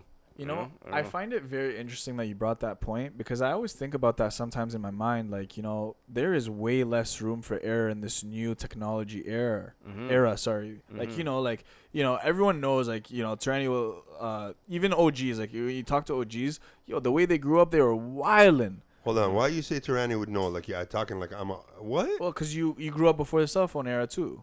Like, that's crazy. I'm not even that old, bro. I did... Bro, we're in the same boat. I'm not singling you out. That's wild. But I'm just saying there's less room for error, you know? Like, you could do a bunch of wild shit when you were younger before all the cell phones and everything. Yeah. And kind of get away with it, but it's not... You don't have that freedom as before. You know what I mean? There's less room for error these days. You know, it's crazy because, like, we're so new to social media and people think, like, you know, there's people with, like, 10 million followers, but it's like, you know, this is only 10 years of... Or like within that range of like social media existence, you know. So it's just 10 years, around like 10 years, so maybe a little more. So it's like crazy, like the positive side and the absolute negative side of like what could go down, you know. And that's why it's like it takes you years to build a name for yourself, but only like seconds to destroy it. So it's really tough. It's true. That is bars. This guy's spitting bars today, bro. Yeah, he's smart, man. So who's the GOAT for you? In terms of what? Who's the GOAT? Who's the greatest of all time for ball? You know, for me, I grew up watching LeBron James. I didn't grow up watching Michael Jordan, but you have to respect the greatness of Michael Jordan, you know, when you look at a track record. So, but for me also, I grew up watching Shaq. You know, and Shaq's the most dominant basketball player of all, like almost of all time. You know, bro. You If can't Shaq was stop like a little more serious, if he could shoot a three, it'd be over. You know, if Shaq took like his work like serious and like he had a better work ethic when it came to like, you know, taking care of his body and like working on his game. Mm-hmm. Not that he didn't, because you have to work on your game. Yeah, but he didn't dedicate the effort like Kobe, LeBron. It was different because once he did that time in Orlando with the Magic, then he went to LA and they started winning. I feel like from a training standpoint, he was like, yo, I'm winning, I'm chilling, I'm good, but then it catches up to you, you know. Especially the NBA, you're on like what, 82 games a season, playoffs. They went 3 back to back. He was dominant all 3 years. What is that, like 10,000 kilometers like every three months, you know? So that's it's crazy. like, you know, that's tough on the body. I don't know how like you're able to maintain, like that's how I like to like ruin a train of thought. I don't know, that's like how LeBron James is able to do it at like year 2021, you know. That's what a lot of people say. That's so like, it's like when you look at the GOAT debate and he's about to go to like the finals almost, you know, like, and he's playing in his 21st season next year. I know he's playing, but he was injured or something, so he has to get surgery or something like that to fix it up. Yeah. Shout out LeBron. Yeah. Shout out the GOAT, Bron. I don't care what anyone else says. That's my GOAT. But yo, I see you pulled out the basket over here. We ready. Call you young granny with the basket. Where are the fruits, bro? That's what my grandma puts the fruits in. Let's get it on that bullshit. Y'all know the game. We're gonna pick out questions out of the basket, and everyone, including Ben, has to answer unless Ben taps out. Matt's been on that bullshit this whole episode, bro. Yeah, we're gonna start with the guess. Off camera too. We're gonna start with the guess. You gotta pick one. What is this? I just choose? Yeah. Just choose and then read out the Gregg, Popovich, or Phil Jackson. Ooh. Damn. Ooh. Oh, damn. Yeah, Ben's out for this one. I'm gonna... Oh, holy shit. I have to go first? Yeah. No. He tried. He's like, shit. Matt, you want to go first? Let him think about it. I'll probably go with Gregg Popovich. Why? Yeah? It's really tough. I think Phil Jackson is a genius and like very, very successful career, but I like Gregg Popovich's longevity, different eras. Still coaching. Still coaching. Yeah. You think he changed the game? Absolutely. As a coach, yeah. As a like coach. Phil? Oh. Because Phil changed the game. So Phil changed the game. But they're GOATs in their own respective minds. When you look at Phil Jackson, he started off playing in, I think, New York on the Knicks, right? Yeah. So it's like he did that, and then he was around the league. I don't know if he played on other teams, but then he won with Chicago. He won with L.A., you know. Yeah. Tried to come back coaching with the Knicks. Didn't work, you know. He did 3 three-peats, bro. Yeah, mad. I don't think How there's crazy that I don't is? think there's a wrong answer. It's mad. That's why It's tough. That's so tough. These are two goals. And then Greg Popovich came from like the army, and then he was able to coach David Robinson, Tim Duncan, and then now the different French eras kid, too. like this guy I has the heard most someone goated say- centers of all time on his team. Yeah. You're right. I heard someone say, I think I sent you that clip, that Gregg Popovich is not a great coach because he can only win with great players. So because he had great players is what made him It a helps. great coach. That's the truth. Right. Yeah. It does help. It does help. But he hasn't reached the final after all his old players left. That's why He didn't do much of a threat That's fair. in I mean, I still think he could have with Kawhi if Kawhi stayed healthy that year. But Timmy was still there. Was Timmy there actually? Yeah, and they pushed him out. Timmy though, was the still way they there. treated him when he was injured. Kawhi? Yeah. Yeah. I think the organization definitely It was pushed the him whole out. city too. Is terrible. Yeah. So, excuse me. I don't agree with what he said, but what do you guys think? Just because we're here, quick. You think he's not a good coach? I think he's a great coach. I think he's But to the point of having a solid team, you know, it's always gonna be easier to walk if you have shoes, you know. So it's like, you know, if you have a Very good team true. around you, you're gonna be able to win. How about you, Trey? That's a tough one, man. I don't know. Because I love what Pop has created with the San Antonio team and, like, you know, how they were, the style of basketball that they were playing. Very militant, like you said. Mhm. Military man. Very militant. Very, you know, fundamental based. And shit, bro. This guy won 5 chips with him. With that crazy. team. He won 4 chips with that team. Same team. You know, the same team, those same guys, right? So, like, you have to give him that. But I just feel like, I don't know. Like, I look at Phil. That's why I asked you. You feel like Pop changed the game the way, because Phil changed the game. Phil brought a system, bro. He brought a triangle offense that people still use till this day. They just can't execute it the same way he did because they don't have Michael Jordan or Kobe. He was able to Right? switch, like, with the stars he had. He was able to do it with, what's the name?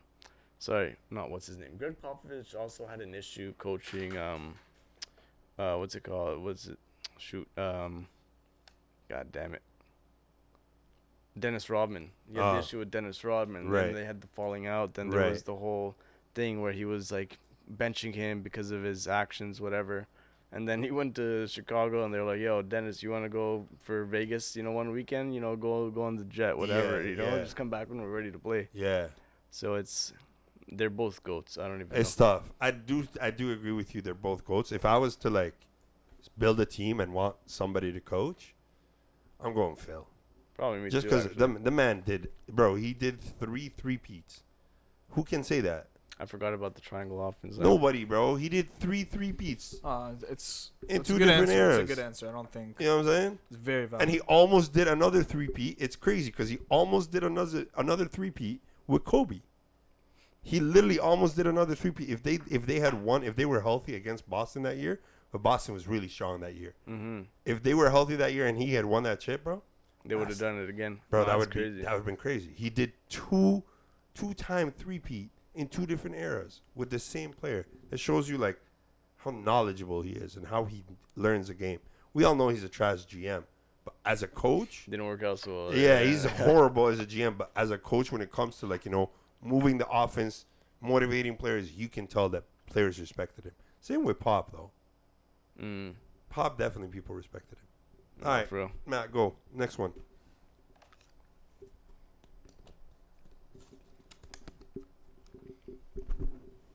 Would you rather have Beyonce's talent or Jay-Z's business acumen? That's playing with fire, brother. Oh, I'm a businessman, not a businessman. I'm gonna go Jay-Z. That's crazy. What do you say? Oh, I fucked that up. I'm not a businessman. I'm a businessman. Something like that. Yeah. Yeah. So I didn't fuck You it up. got it right. Yeah, Yeah. right. All right. Shit. I was about to have to rename my whole fucking website. You're like, shit. You gotta change the whole name. Oh man. Nah, I'm going Beyonce, bro. Cause, like, That's Beyonce's a good talent is like, Mhm. like I was talking to a friend of mine. She's the only real performer that we have left. And she's a performer. Like, bro, she puts on a show. And she's still touring. You right see now. this Renaissance tour. Yeah, She's dancing, That's crazy. singing. She's doing it all. She can act. And when it comes to business, girl got a Billy too, bro. She's up there. Anything She got a against Billy. Beyonce is the wrong answer, so I'm automatically wrong. Like, it's crazy. She got a Billy and she's talented. It's not like Dre's got so much more money than her and she just got talent. No, they're power, literally power. She got it all, bro. Yeah. It's like, it's a power couple, but I'm going Beyonce. Nice. Beyonce's talents, oh my God. Beehives? If I have a Beehives behind me, I would have canceled you a long time ago, man. That's a real follower. I would have gotten them to cancel you and Durk. I'm joking. We love you, Durk. I could see you making a lemonade type shit. It's I'm response gonna go with Jay-Z. I'm gonna go with Jay-Z's business acumen. See? Yeah. No disrespect. Beyonce is queen, you know. Yeah, for sure. Super queen. I'm not the There's biggest no fan. wrong answer. I'm not the in this biggest fan of like, I respect Beyonce. I bow down, not that Destiny's huge. Child, you know. I'm not a huge, crazy fan of Beyonce, but her talent, I gotta respect it. For me, I just listen to Jay-Z way too much. You know? Yeah, Jay's the man, bro. Jay's a GOAT. But you didn't say his talent. You said his business. The business, and if you look at the, because if you're talking umbrella- talent, then I'd want to be a rapper too. yeah. I want to be the mogul, the uncle. No, it's crazy. Because Jay-Z speaks, everybody listens. Mm-hmm. There's no question. Yeah. They're listening. That's why they say dinner for $500,000 or was it dinner with Jay-Z Yeah. or No, I'm taking $500,000? dinner. I'm taking dinner. I don't give a fuck Huh? what people say. I'm taking a dinner. I'm taking the money. I'm taking dinner. That guy can get me money, bro. You're gonna That guy can get me. If I figure out how to convince him in that dinner to do business with me, I'm gonna make $100 million. You're gonna be at the dinner and then he's gonna put the check on your bill and then That's he's fine. gonna walk out after saying hello, my name is Sean, and then My name is Sean. He's not even gonna say. He's not even gonna say his last name. My name is Sean. he won't even ask you your name. You know, That's he's just be like, "What's up, crazy. man? How's it going? Nah, God bless." I heard Jay's a good guy, bro. No, I'm just fucking around. Yeah. I know. That's crazy.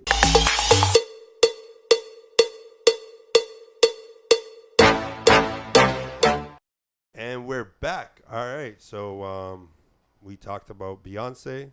Well, I chose Beyonce, so the Beehives don't cancel me. Mm-hmm. You guys did Jay-Z. I said Young. I said who? I said I would take Beyonce. Phil.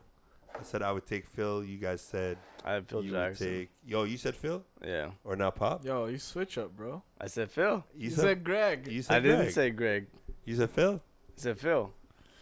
I didn't Alright. fuck with the Spurs. Hey, They're too good. listen, we'll go Yeah. out of here. I I'll go. fuck- I can, I didn't fuck. There's with no the wrong Spurs. answer. To I be need. honest. I need the replay. You We'll know, go. like he We'll go needed it back on the before. replay and find out what it is. Oh wow! Look at that. Wow. I've been getting. No, never mind. Choose one pill. Red pill. Rich. Will be rich. Blue pill. Bring someone dead back. Yellow pill. Never feel pain. Black pill. Never catch a disease. I was just having this debate the other day, but with different. There's no right answer. That's how I'm gonna start. Yeah. You gotta go first. It's your question. You didn't go first for your question. I did.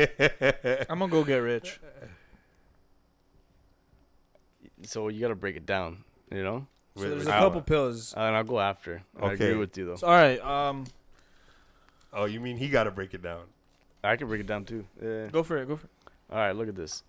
So money, there's no cure for anything in life, but if you have the money, what's the definition of be rich? How much money?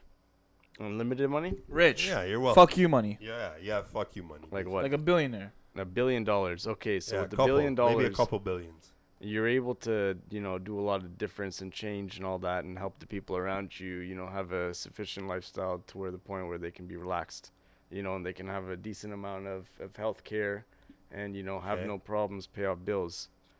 Bring somebody back from the dead is a dangerous one because who do you bring back?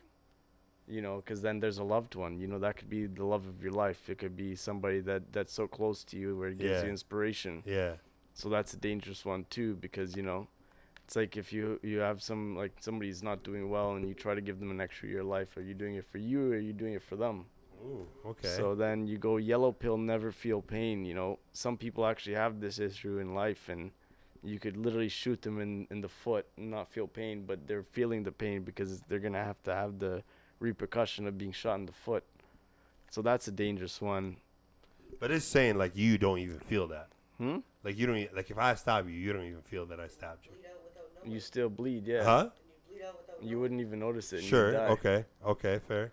And then Unless you're fucking what's his name? never catch a disease. Wolverine.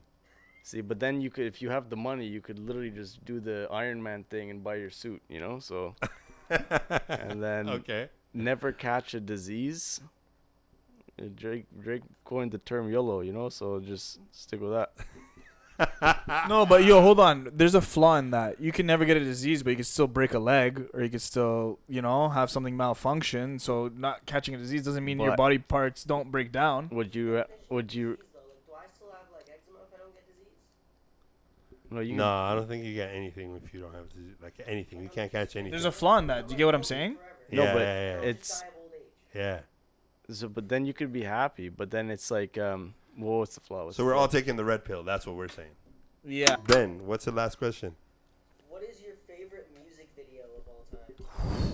Wow, that's crazy. That's a crazy question. Holy moly! Oh wow.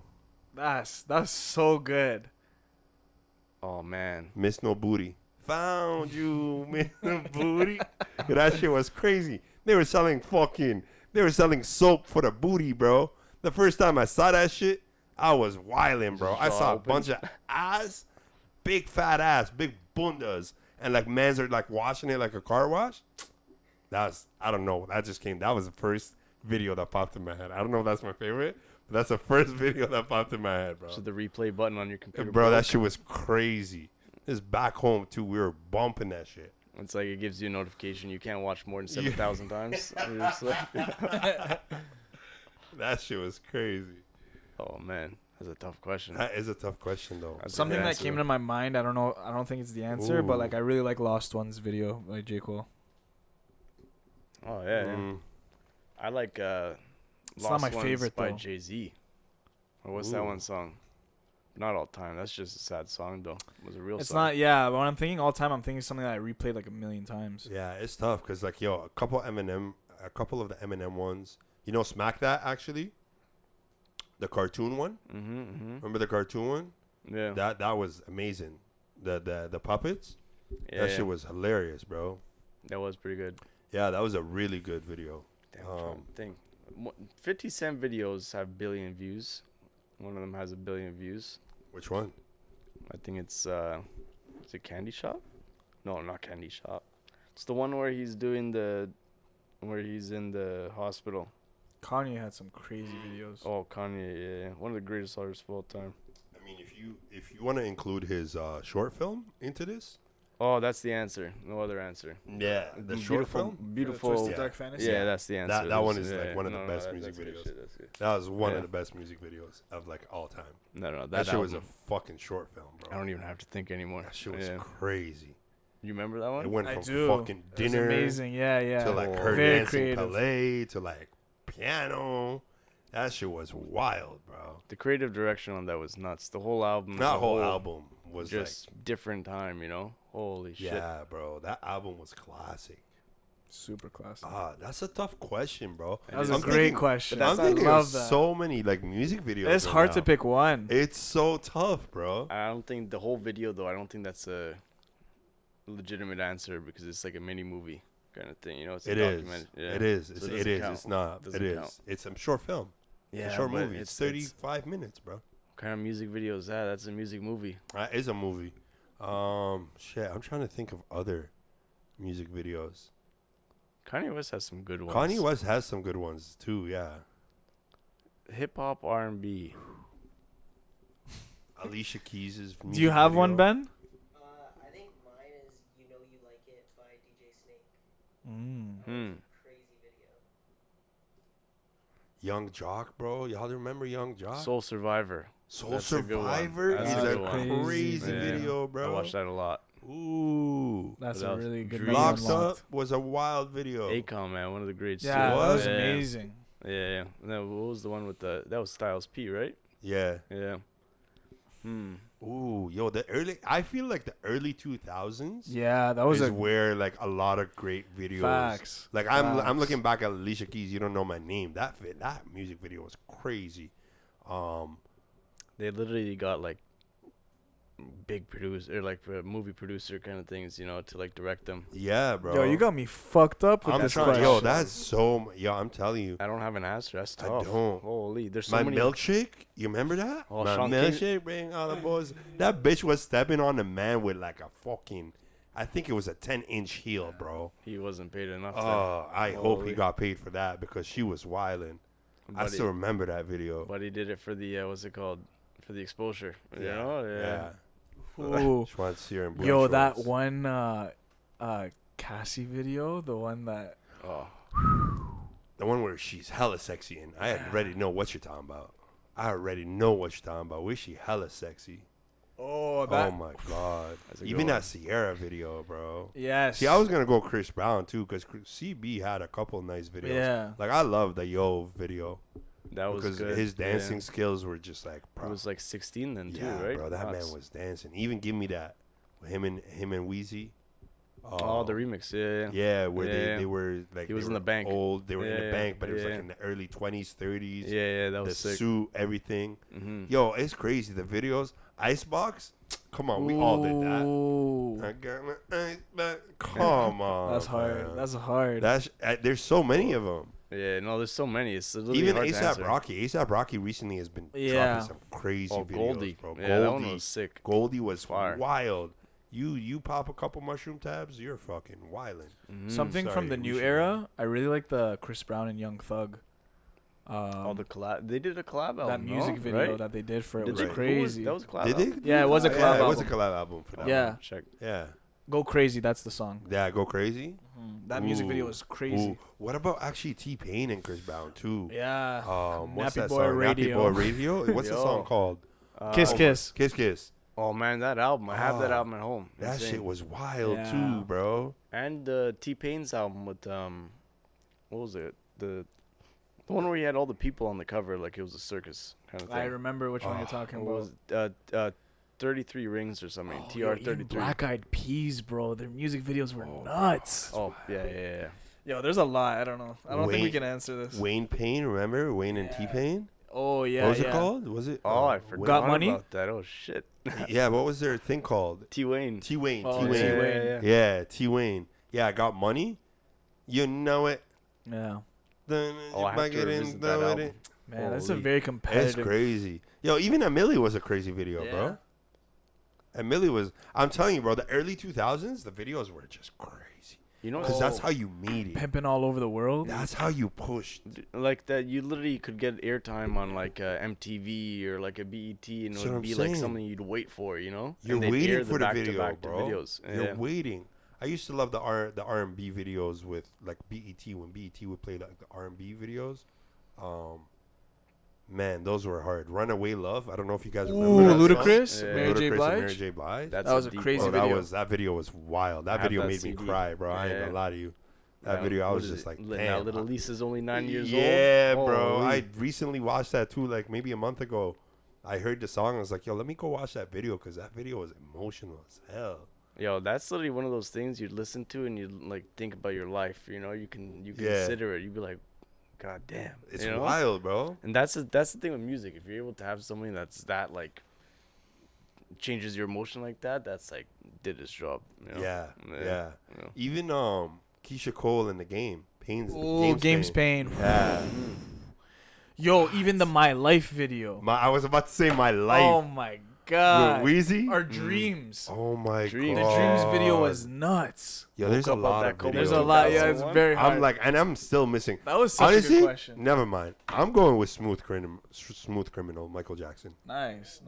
That one. Oh yeah. That one was hard, bro. Honestly, see, I forgot about Michael Jackson. So we can even go back. Like, there's so many videos, bro. The 90s? This question got me super fucked up. up. You got me fucked up with this is one of the most clever questions on that. Who made that question? I think it's Thriller then. That's crazy. MJ. Thriller is another, like, Thriller is iconic. Let's be real, bro. Even what's it called? You Rock My World? Michael, the extended version? Him and Chris Rock? Where he turns into the paper animation. Is it Michael Jackson? No. This is Michael Jackson. I don't know who. I can't remember. I can't remember who made the song. It's called "Take on Me," and the guy, like they do a Family Guy Search it. parody of it, where like the dude like pulls him into like the grocery store or something, and it turns into like a stop motion with paint drawings. Sounds sick. That's Yeah. crazy. It's from the '80s. Like it was fucked. Oh damn! Look that up. I want to see what that is. See who that is. It sounds crazy. And they did that in the 80s. Like Yeah. holy. I think moly. Michael Jackson had the best music videos for a while. Because, Yeah. like, he had a lot of fucking good music videos, bro. And he could dance his ass off. And that man was dancing. In terms of artists, I don't think there'll ever be an artist that ever reaches his level. MJ? Yeah, Do you say Drake is MJ or no? different levels, different styles, everything different. MJ started when he was like out the womb.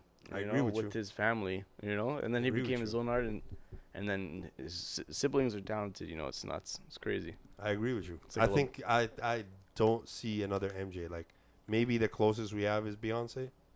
Like, because she's, like, you know, a live performer. You know, CB would have been that if he continued, but CB just started smoking blunts and, like, chilling with hoodmans more, so he's like, fuck this shit. But, and I love CB. I'm a huge fan of CB. That guy's insanely CB's talented. actually Nuts. coming back with new music, and I'm super excited for that. That'd be sick. What was that album he had that was like 50 songs though? Royalty, I album? think it's called. It's like longer than the movie Gladiator. Yeah, he's done with I don't that. know that. He said, he recently said he's done with making excuse me, albums that are like long. He's going back to like the R&B vibe albums. Yeah, I saw I'm this. excited. That'd be sick. No, not to cut you off. I saw this one meme. You remember the movie Castaway with Tom Hanks, where he's like with the ball? Yeah. And he's on the- there was Wilson? somebody that Wilson. There's somebody that posted, and it was like on my 15th song, listen in the album, and it's like him holding the ball like almost dead. It was just like That's hilarious. Yeah, no, those songs were a long. Those albums, those projects were way too long, bro. yeah. But no. it was just what I feel like with CB is that he was just creating. You know, he just That's the wanted thing to though. create. He's one of those artists that can actually do that. Yeah. Can get away with it, you know. He just So wants to create. and it speaks volumes to be able to. He's do coming back though. I'm excited for CB. I'm super excited. That. It was cool when him and Drake did that collaboration. Yo, that video, album was all hard that. too, bro. Yeah. That album was hard. Yeah, absolutely. They actually killed it. That dance battle is still funny to me. Yeah. I love it. Yeah, that was dope. This guy's That was dancing. dope. Drake's pretending he knows how to dance or whatever. Yeah, it was creative. Yeah, it was super creative. That's tough. Now, you know what? That question is gonna make me go and watch That's a good one. a lot of music videos, You know, that's one especially of like the 2000 era of R&B. the amazing times there. Bro, Man. Legendary. Legendary. Crazy. Yeah, on that bullshit was dope this episode. Yes, sir. Yes, sir. You want to finish it off, Matt? You want to? Yeah, man. Yo, take it. Yo, it was a pleasure having you, Alex. And, Man. you know, we like to close it off with, like, a real talk and, like, you know, talk mental health. And, you know, I just wanted to ask you, man, like, you're doing a lot. Like, you said before the pandemic, you weren't really on the camera. And now, like, you're on the camera. And, you know, we were just talking on break. Like, you know, you're posting a lot. And it's hard, like, you know, sometimes being on social media too much, and even if you're just posting and not scrolling, like, sometimes it still fucks with you just being on it every day and stuff. Absolutely. So, you know, how do you keep your composure? And, you know, there's a lot of things that you're going through behind the scenes. Like, how do you deal with dealing with your real life behind the scenes and continuing to build this brand? So that's a deep question, and honestly, there's no right answer. Honestly, everybody has their own different ways of doing it. I don't know if I found that way. You know, like, because what I do is I wake up in the morning and I start it and I go to bed, and I end doing the same thing. You know, because I enjoy it. So in a way, it is its own therapy because, you know, I'm able to do what I enjoy, right? Wow. But at the same time, there are things that you have to do to kind of, you know, have a separation from that. So that's a tough one because I don't even know, Do man. you like work out? Do you meditate? Do you do breathing exercises? Oh, or yeah, any yeah. of those? I'll that, work like, you out, know? play basketball, you know, Right. stuff like that. Yeah. And that's cool too because, you know, they say like, you know, to be like have some kind of exercise is the best like therapy kind of thing, you know, because 100%. you're able to zone out and just work on, you know, your body, and you need to be able to have some kind of like healthy set because, you know, so you only have one body, man. You can't buy a new Tempo. one. You One know, shell. and- yeah. The tempo, man. Do you struggle a lot behind the scenes? Like, you know, you might be you might be posting a lot and you might be showing like amazing interviews and stuff like that, but like do you feel like behind the scenes and stuff like that, like do you find that your mental health could be rocky? It is tough with the social media part, honestly, because to like run a social media page, you're looking at social media way too much more than you should be, you know? Yeah. And Does that negatively affect you? absolutely, because if In you're what ways? it's just, you know, if you're looking at something and you're just like, it's fun to like waste time on social media, but if you're trying to find something to post and then, you know, you don't find, and then you waste like 4 hours, it's kind of like, you know, I could have used my time better on something else. But at the same time, it's just, you know, you have to understand that you have no choice, you know, you have to do it. So it's like, you're in the industry, you have to do just, it. you know, get a little bit stronger, suck it up and go for it, you know? So it's like, but you have to limit it, you know, because it's like if you're averaging like 10 hours on the phone, you know, it's just like, you know, I don't know, I'm losing my mind even trying to think about it, you know? Yeah. Wow. What are like is there things that like there you could have negative experiences, you could have negative interactions, like, you know, not everything on your page is all positivity and love, like, you know, sometimes you have hate, sometimes, you know, some bullshit, people are DMing you some bullshit or whatever it is, like do you find that like honestly, like yo, you're so peaceful and like your energy is so calm, like I wanted to know more about like your struggles with it. Like do you find, like, what do you do when you struggle? I know Trini kind of asked that, but like what are some of the coping mechanisms you have? Like, okay, cool, you're on social, you just talked about the 10-hour thing. Okay, cool, you might be on too much. Like, what are things you do to get off your phone and stuff like that? It's a really good question. Honestly, like whenever I'm feeling down, you know, I'm able to I just have to remind myself why I try to start it, you know, and then kind of understand my goals in the future and understand that without putting the groundwork in, that nothing can move forward. And then, but there's only so much people could do. So shout out to people around me for doing what they do, because I'd be nothing without, you know, without them there. And, how do you keep your composure? You know, there's no way to truly answer, but, you know, everything that is kind of sometimes meant to be will be, kind of, you know, that's the way it is. But, you know, you can't change the past. So if I'm mad about something that happened previously, the only way to fix it is if I understand what I can do to move forward. So if I try to fix that moving forward, then I can change what it's going to be. But if you dwell on the past, then nothing will change, and then, you know, you just go down a path that no good and won't fix anything, you know. You say you're a man of like a man of God. That's what they say. Yeah. Man of God. Yeah. So do you feel like, you know, you pray sometimes, or you just have that faith in him in your tough times? I grew up in the church a lot. I haven't been going recently, I'm not going to lie. Were you an altar boy? I was with my grandfather. Yeah. Okay, yeah. I was one too. Yeah, man. I still have the Shemes thing. Yo, I love that. Crazy. Yeah. This guy said Shemes, bro. He didn't say deacon. He didn't even say Shemes. Man. Like, You know, it's God bless you, Arabic bro. words in a perfect. That's the farthest I go, though. You know, come on, you know. But I love it because he threw the perfect time. It was the perfect time for you to throw that Arabic word in there. You know, it's not bad, you know. You got it still. Yo, Shemes, you said it like. You know, you got it, bro. Yeah, we got it out of you. That's how it is, man. You know, it's just like I end the interview and I'm just like fluent in Arabic, you know. It's like, I love that though. So you do, you have your own ways of coping. I would love. Have you ever tried a sound bath? Do you know what? I don't even know what that is. No, what is that? You ever seen those like bowls, like the sound bowls that they like you hit and then you kind of. Is that effective? Yeah. You should watch a video. Oh, because the sound, University like the vibration? Yes, so it's based off the vibration and the energy from the sound, and like it hits different feelings and different. Sounds crazy, bro. It's wild. I did one, but like I didn't even know I was doing it. I stepped outside and I was with one of my like close friends, and I looked at her and I was like, "Why do I feel like I want to cry?" Is that effective? Oh, and she's like, "Just cry," and I just started crying, bro. But I felt so good after I cried. And, like, I went back in there, and they did it again. And I was like, wow. It's crazy. Janae Aiko's doing something with that, to be honest. Oh yeah, her and Big Sean are pretty into that. She dropped. I think she dropped a song where it was like sound healing and like a sound bath. Mm-hmm. Like this is a thing, bro.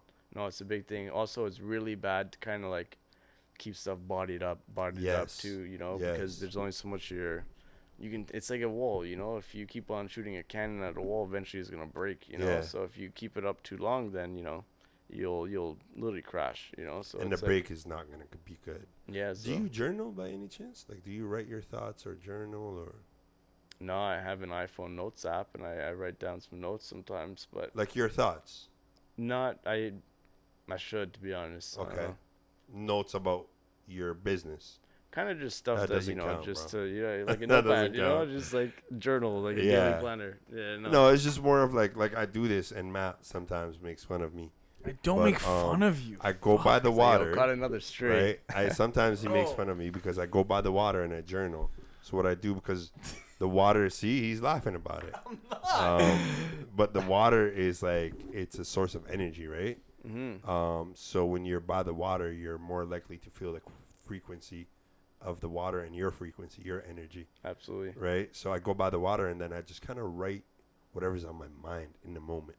So I don't think about it. I just write it. Whatever words come to my head, I'm writing it. Yeah. And then I look back at it and I'm like, whoa. Like, that's how I was feeling in that moment. And it makes me feel better when I'm done. You know, the thing is, some people do that with the dreams, too, you know, when they wake up and they're able to retain the information because you forget it pretty fast, right? Yeah. So it's like... I'm horrible with that. I forget my dreams I feel like I could have written books with some dreams I've had, but I didn't write it in the first 5 minutes. You know, I'd be out here like Martin Scorsese, you know, just with the ideas, but nah. Bars. But, you know, it's important, you know, because, like, you know, it's funny how much you, like, have a thought and then it kind of fades a little bit fast. You know? So if you're able to use some kind of memory kind of trigger thing, or more so like just a note, then you can read it and then add to it more, and then you know. Yo, do you have any advice for anyone who, you know, they love music or they're passionate about something, whether it's basketball or anything? They're just passionate about, like, you know, this field, and they want to get into it and they don't know how. Like, what can they learn from you? Like, what advice can you give them? Good question. That is a good question. Honestly, I was able to do it, so that means anybody can do it. You know, we're in an age of social media where you don't need to have the big advertising billboard that you need anymore. You don't need to have the TV placement. You can get yourself going on social media. You can create different social media accounts and then just stay consistent. You know, consistency is key.